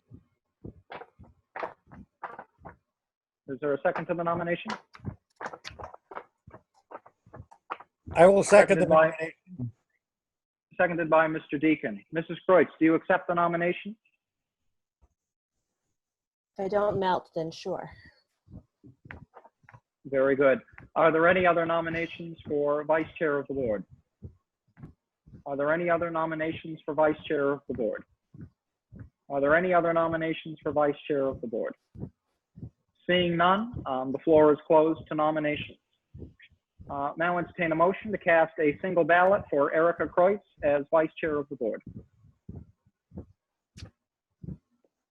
Moved by Mr. Sargent. Is there a second? Robert Deacon, second. Seconded by Mrs. Dakotas. Ms. Smith, would you please call the roll? Yes. Julie Anderson, Yes. Lindsay Atkinson, Yes. Julie Bruni, Yes. Nathan Carlo, Yes.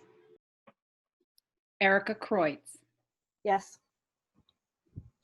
Robert Deacon, Yes. Ellen Dakotas, Yes. Don Marian, Yes. Trevor Hustis, Yes. John Sargent. Yes. That is unanimous. Thank you very much. Congratulations, Mrs. Kreutz.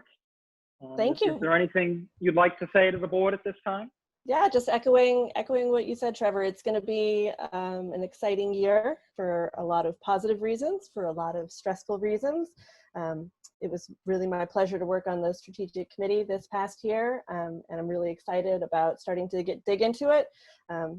It's going to be a journey to get there, but looking forward to working with the board and the administration and the community to really further education and make Bonnie Eagle the best school district in Maine. We're going to be the jealousy of everyone. They're all going to want to move here. That's what I like to hear. Well, very good. I'm going to take a 10-minute recess so I can get the committees ready to appoint. If we could all be back at 8:05, please.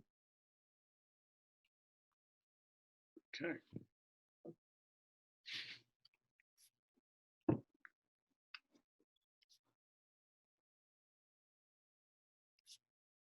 All right.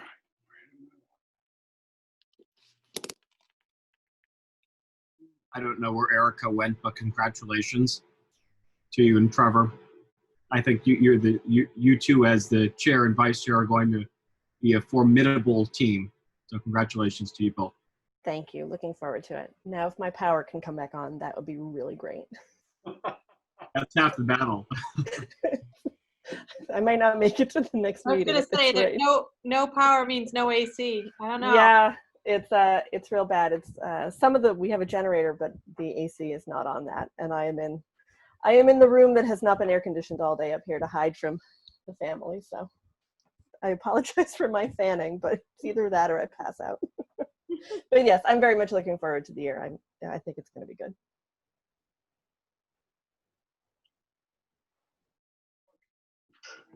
We're gonna work on that strategic plan with I came in when I was first in. admin team during the retreat. That's awesome. I'm sure there's stuff that we can make forward motion on. It might be challenging, but I'm positive. I know this team is amazing and they're going to do amazing things.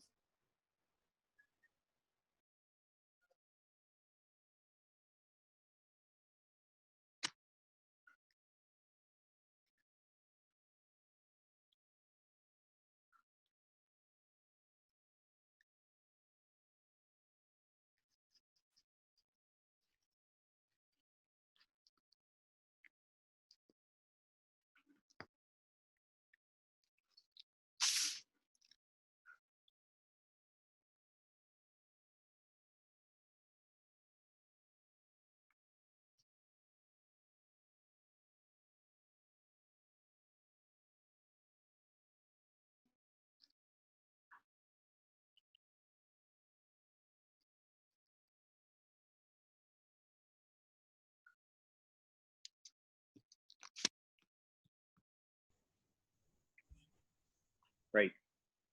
Okay, so I have made the following appointments to the following committees.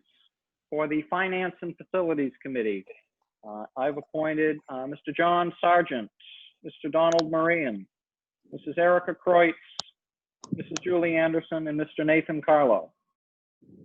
Again, that is Mr. Sargent, Mr. Marian, Mrs. Kreutz, Mrs. Anderson, and Mr. Carlo. For the Policy Committee, Mr. Nathan Carlo, Ms. Ellen Dakotas, Mrs. Lindsay Atkinson, Mr. Robert Deacon. Again, that is Mr. Carlo, Ms. Dakotas, Mrs. Atkinson, and Mr. Deacon. For the Negotiations Committee, Mr. John Sargent, Mrs. Julie Bruni, and Mrs. Lindsay Atkinson, with the understanding that one spot is to remain vacant for the Fry Island representative when the Fry Island Board of Selectmen appoints that individual on the 22nd. Again, that is Mr. Sargent, Mrs. Bruni, and Mrs. Atkinson, with the fourth spot going to the Fry Island representative. Moving on, interest in board representation on the following district committees. You indicated your interest of these on the survey. So I will be making those appointments at the next meeting for the Adult Education Advisory Committee, the EHS Graduation Committee, District Curriculum Committee, District Wellness Committee, Dropout Prevention Committee, Joint Advisory Committee, the MSBA Delegate, and the Vocational Schools Advisory Committee. I know that there were some questions on what the MSBA delegate is. So as a former delegate myself, and I'd invite Mr. Deacon to give any words after, but the delegate is elected by the board to represent the board at the annual conference of the Maine School Boards Association in their delegate assembly. So traditionally, the board of the MSBA proposes X number of resolutions on what the MSBA should be advocating for. Individual school districts can propose them through a certain process outlined in their bylaws. But the delegate would go to the assembly and speak on those issues as directed by the board. They'd also have the opportunity to elect any vacancies on the MSBA Board of Directors. I believe this year it's October 24th and 25th, and I believe it's being held virtually. Let me just confirm that here. 22nd and 23rd, I believe it is. Okay. So again, we won't be electing this at our next meeting, but I believe the meeting after. So you have some time to think about it. Mr. Deacon, is there anything you wanted to add? Just that the issues are usually circulated to school boards for consideration, so that there's a consensus and a direction to the representative as to how the school board wants to vote. However, there are times when motions are amended in such a way that it may not be clear, and so there's a certain faith that you might say that the board should place in this person to have a sense of the consensus of the district and be able to act accordingly on things that come before the assembly that might not have been anticipated. Yes, thank you very much. Is there any questions on what that job entails? Again, there will be future opportunities to discuss this when we come up for a vote. No questions? Okay. Moving on then to the Finance Facilities Committee report of July 16th. Just realized that Mr. Pear's name is on there, but neither he or Mr. Williams are on the board anymore. So either Mr. Marian, Mr. Carlo, or Mr. Sargent, is there anything you'd like to report? John Marian, I have the report. Yes, sir. Okay. So the Finance Facilities Committee was July 16th at Central Office. Directors present were Mr. Sargent, Mr. Carlo, and myself. Chair, Mr. Payer, and Vice Chair Williams were absent, so they asked me to assume the role as temporary chair for the day. We were updated by Mr. Haru and Mr. Ellis on the preparation of our school buildings and classrooms, as well as transportation-related issues involving the COVID-19, and explained how we're getting ready to be ready. Mr. Haru, Mr. Ellis, and Mr. Brockman updated the committee on the subsurface disposal system progress and looking for a mid-year completion in 2021. Bids for the project are being submitted and will be open soon. We had a status on the update of our surplus vehicles, and they were put out to bid. Only one bid was submitted for a couple of the units, and the bid was awarded. We looked over the accounts payable and the payroll warrants, and we moved to approve those. And we took a look at the financial report, and we're happy to report that we're within budget and everything looks great. Thank you, Mr. Chair. Thank you, sir. Are there any questions for Mr. Marine and the Finance and Facilities Committee? Seeing none, I'll turn the floor over to Mrs. Dakotas with the Policy Committee reports of June 15th to the 29th. You are muted, Mrs. Dakotas.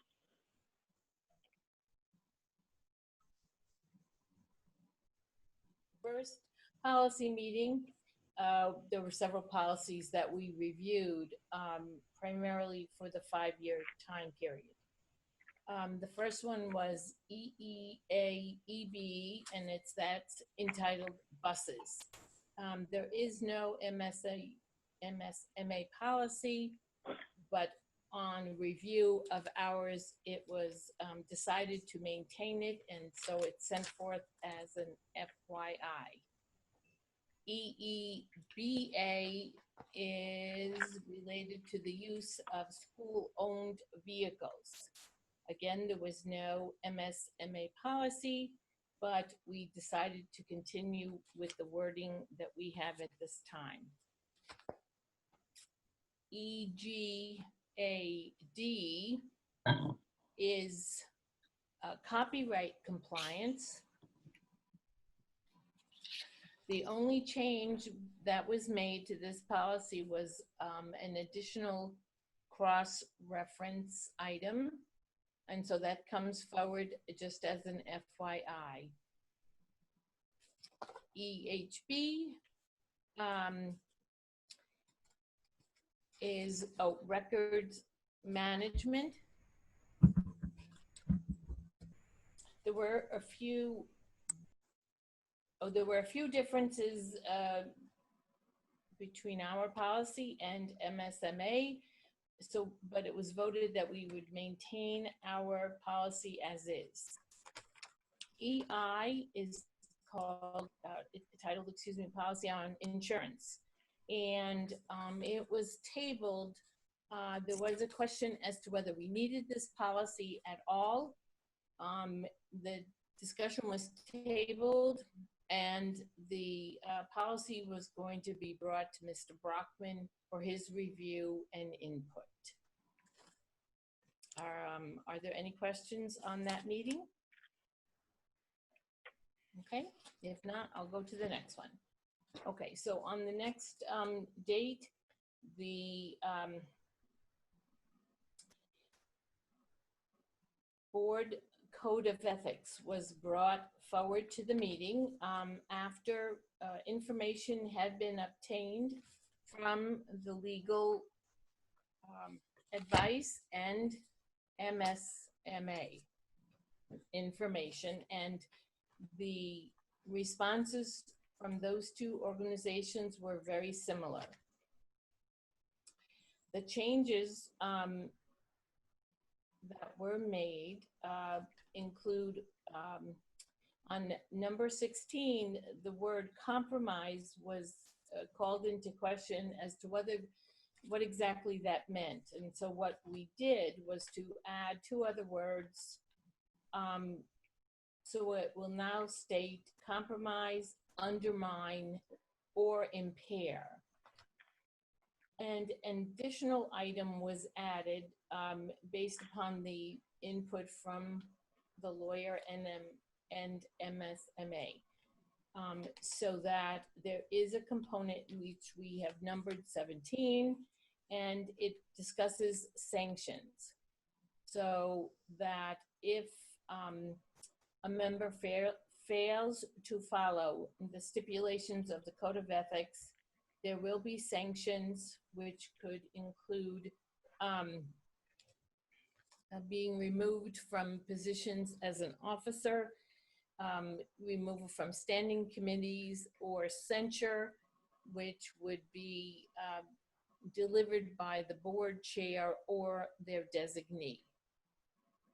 And that was approved and brought to the board for review. the EI insurance, Mr. Brockman reviewed and said that he recommended that it be kept in the policy, and that's what we did as it's written and is brought forward as an FYI. Any questions?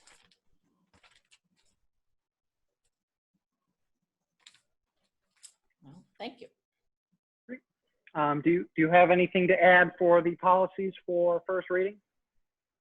I don't, unless there are questions from board members.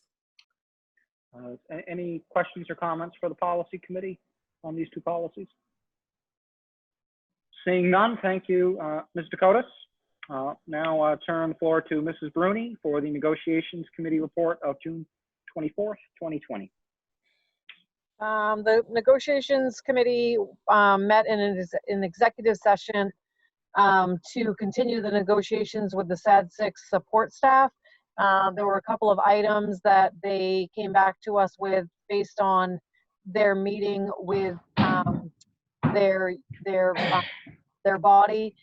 And then there was a question with regards to the status of the negotiations with the LPN unit, and we were informed that there was an arbitration with the LPN unit that was scheduled for June 29th at 1 p.m. And the meeting started at 5:09 and we adjourned at 5:37. Great, thank you. Any questions for Mrs. Bruni? Seeing none. Moving on, entertain a motion to go into executive session pursuant to 1 MRSA 405(6)E to discuss a legal matter. So moved. Moved by Mrs. Kreutz, seconded by Mr. Sargent. Mrs. Smith, would you please call the roll?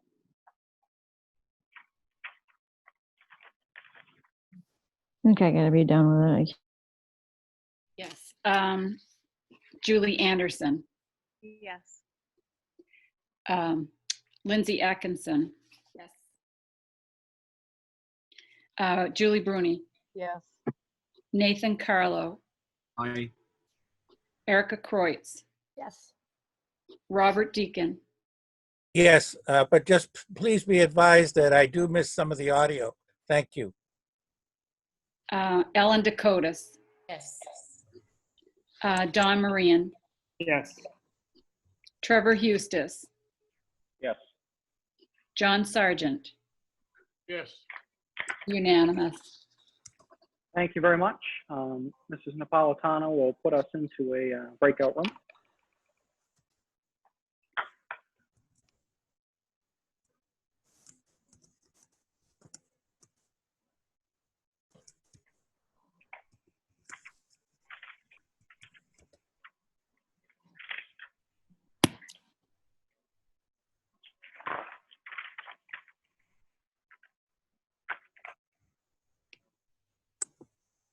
Okay. Let's see.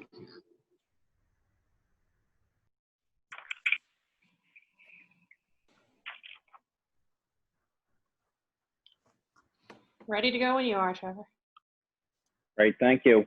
So the item on the floor is a resolution to file claims in the multi-district litigation and bankruptcy litigation and to join the class action lawsuit settlement class in order to recoup damages inflicted by the opioid epidemic.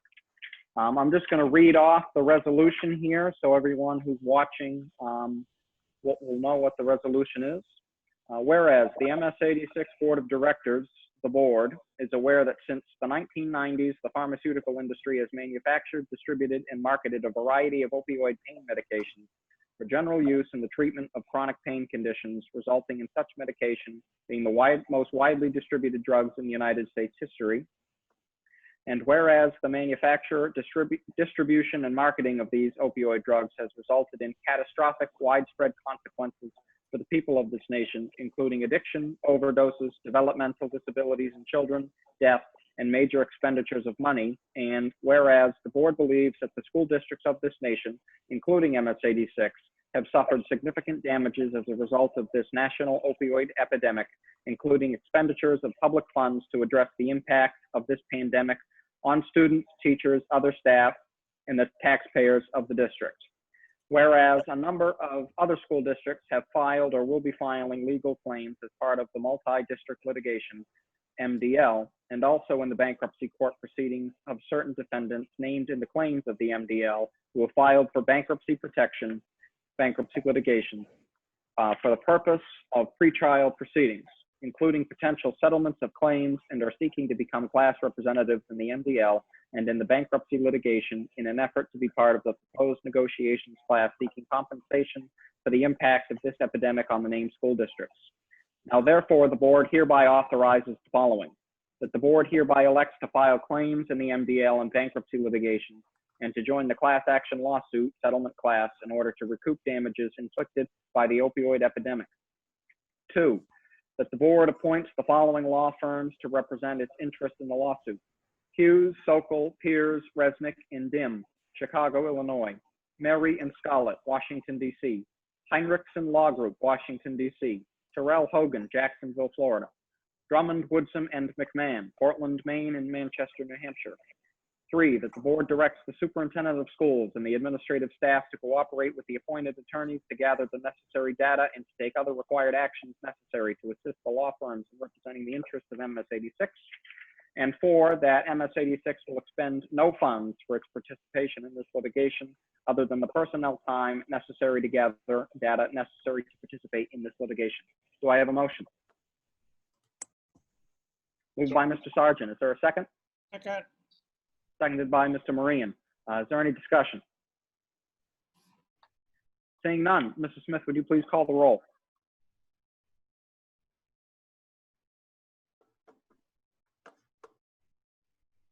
Mrs. Smith, you are muted. Julie Anderson, Yes. Lindsay Atkinson, Yes. Julie Bruni, Yes. Nathan Carlo, Aye. Erica Kreutz, Yes. Robert Deacon, Yes. Ellen Dakotas, Yes. Don Marian, Yes. Trevor Hustis, Yes. John Sargent. Yes. It is unanimous. Thank you very much. Upcoming Board of Directors meetings and workshops. On Thursday, July 30th, at the high school, we have our district budget meeting at 6 p.m. Tuesday, August 11th, is the budget validation referendum held at the local polling stations in our 5 towns. On Thursday, August 13th, is the special board meeting and board workshop. And on Monday, August 17th, is a policy committee meeting and a regular board meeting. You'll notice on the 2 board meetings that it says TBD for a location. I wanted to bring this forth for a board discussion. Technically, it's my understanding we are allowed to continue Zoom meetings until September 6th, as that provision that the legislature passed expires 30 days after the governor's civil state of emergency expires, which as of right now is August 6th. However, the board has just voted tonight to ask students to go back to school. So me personally, using social distancing, we have the space in our conference room here. Would like to see us start meeting in person again, but I don't feel that's a decision that I should be making myself. So wanted to bring it forth to the board for discussion on and your thoughts on that. Mr. Deacon? Yes, I'd just like to say that if we go forward with electronic meetings, I would ask the superintendent to consult with the technology department about the fact that some of our members had trouble with today's meeting more so than any of the other meetings that we've had by Zoom. Previously, most of the meetings were pretty well technically without significant issues, but there were some issues with tonight's meeting. I don't know if it's the heat related. Some people lost power at home and all of that, so there could be some other issues going on. But I just wanted to point that out. If we go forward with Zoom meetings, that the superintendent work with the technical staff to address that. Thank you, Mr. Deacon. Does anyone have anything they'd like to add? Mrs. Bruni?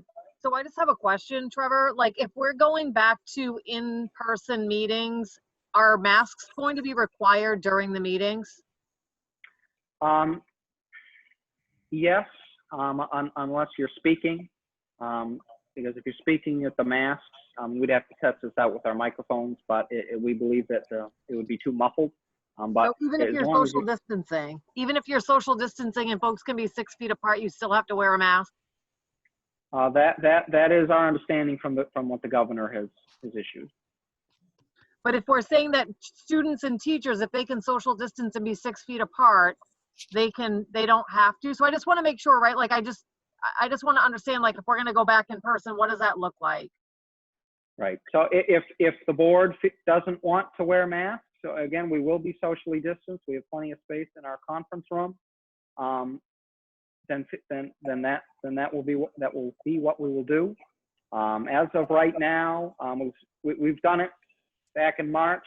We'll have everybody spaced at least 6 feet apart. Everyone will have hand sanitizer at their seats. And we'll make sure that all of the facilities are thoroughly cleaned beforehand and afterwards, so there's no risk of contamination for anyone using that room other than us.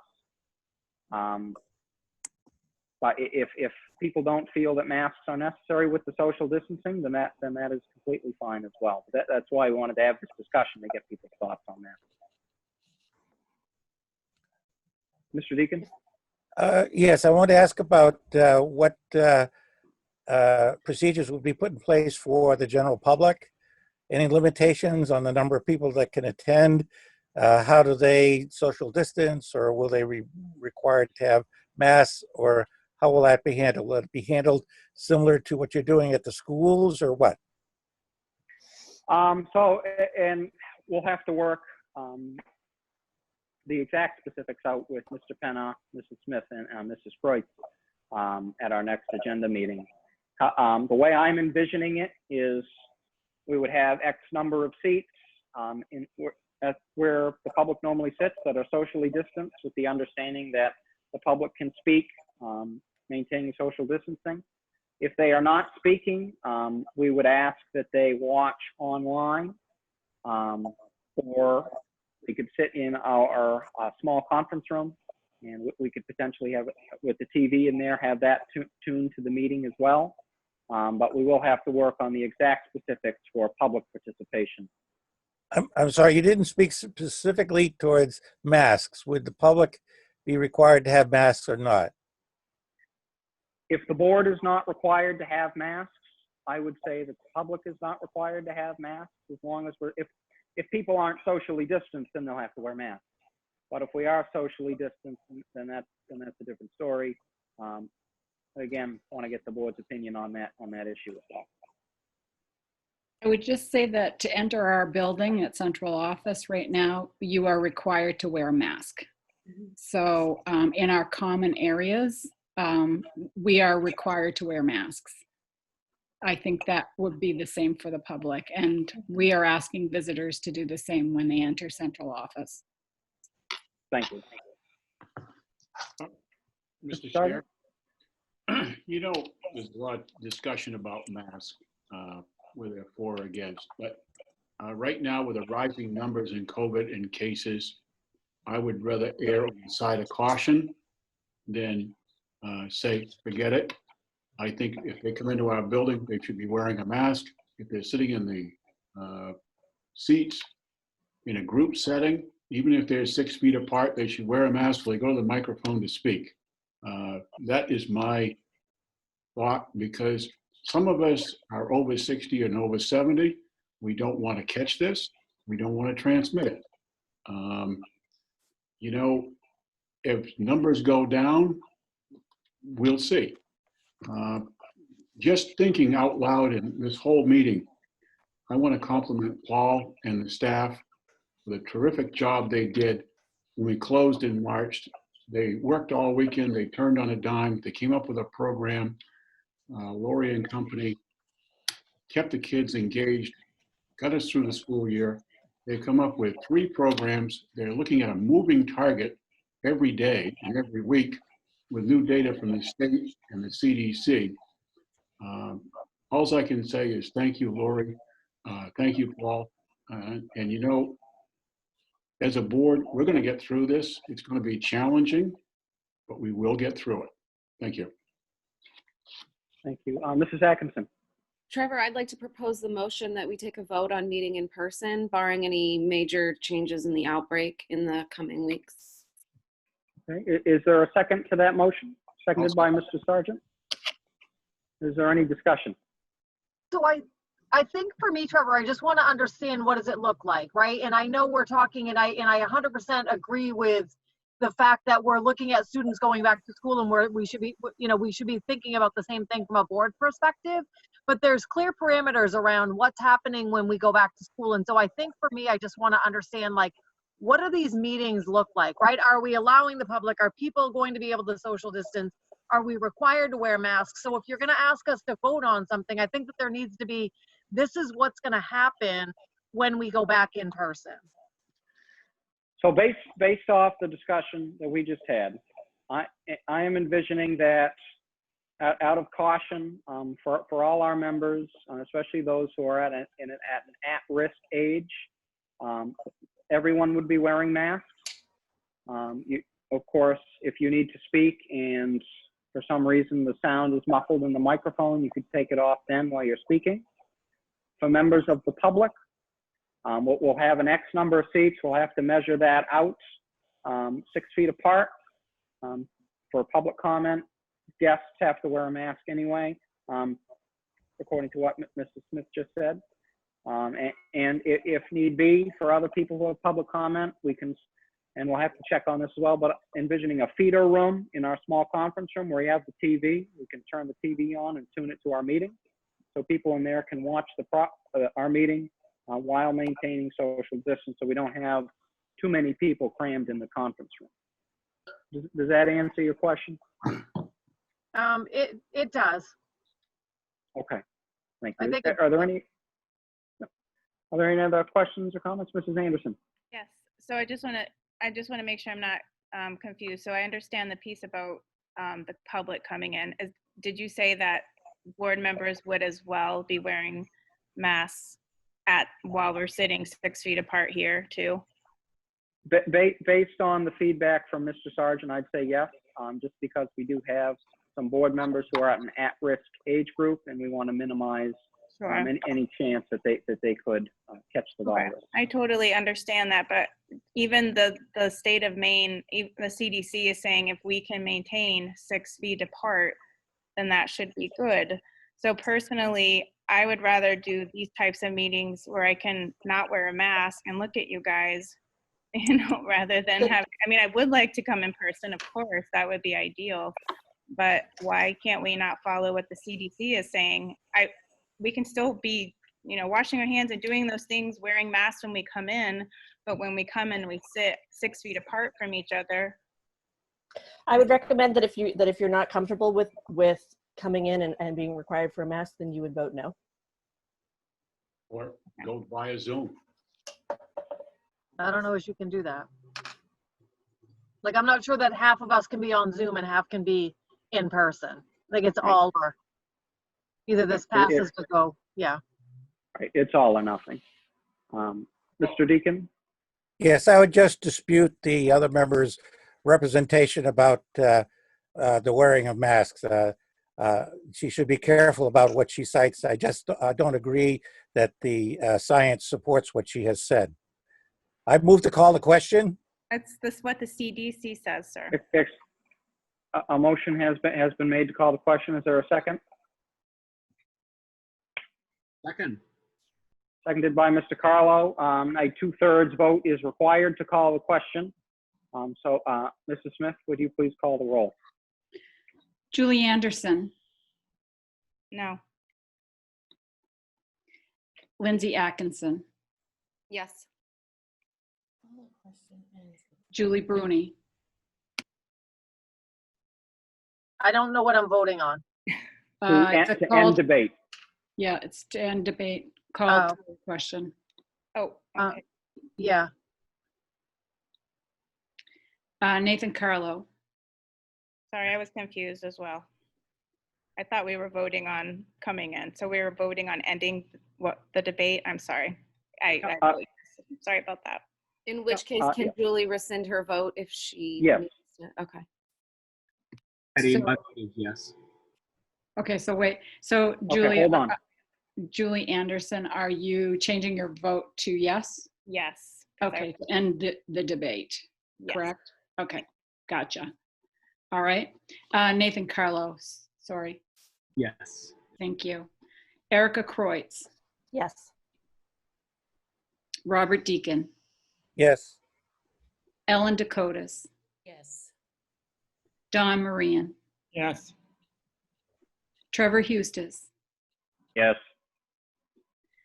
John Sargent. Yes. Okay, that's unanimous. Okay, thank you. And so the motion on the floor now is to, barring any major developments with the virus, to go back into in-person meetings. Ms. Smith, would you please call the roll? Yes. Mrs. Dakota? Okay, Julie Anderson. Mrs. Smith? Oh, sorry. First, Mrs. Dakota said a, Sorry. thank you. The date, when are you asking us to come back in person? August 13th. August 13th? Oh, Yes. Thank you. Mrs. Smith? Okay, Julie Anderson. So we're voting, if we say yes, that means we agree to come in and have to wear masks 6 feet apart. Is that what I'm voting on right now? Or, The motion on the floor made by Mrs. Atkinson was to go back to in-person. There was no stipulations in the motion on masks. okay. Yes, I will say yes. Lindsay Atkinson, Yes. Julie Bruni, Yes. Nathan Carlo, Yes. Erica Kreutz, No. Robert Deacon, No. Ellen Dakotas, Oh, Don Marian, Yes. Trevor Hustis, Yes. John Sargent. Yes. You do have a vote with 7 yes and 3 no. Okay, the thank you. motion passes. Thank you. So at our next agenda setting meeting, Mrs. Kreutz, Mr. Penna, and I will create some guidelines to distribute to all of you on how we will be going back to in-person meetings, keeping in mind the plan we just adopted and guidance from both state and federal CDCs. Okay. Seeing no other business before us, I'll entertain a motion to adjourn. So moved. Moved by Mr. Marian, seconded by Mr. Sargent. Mrs. Smith, would you please call the roll? Yes. And just before I do, I would ask that Mr. Sargent and yourself stay so that you can sign some documents. Will do. Perfect, thank you. Julie Anderson, Yes. Lindsay Atkinson, Yes. Julie Bruni, Yes. Nathan Carlo, Yes. Erica Kreutz, Yes. Robert Deacon,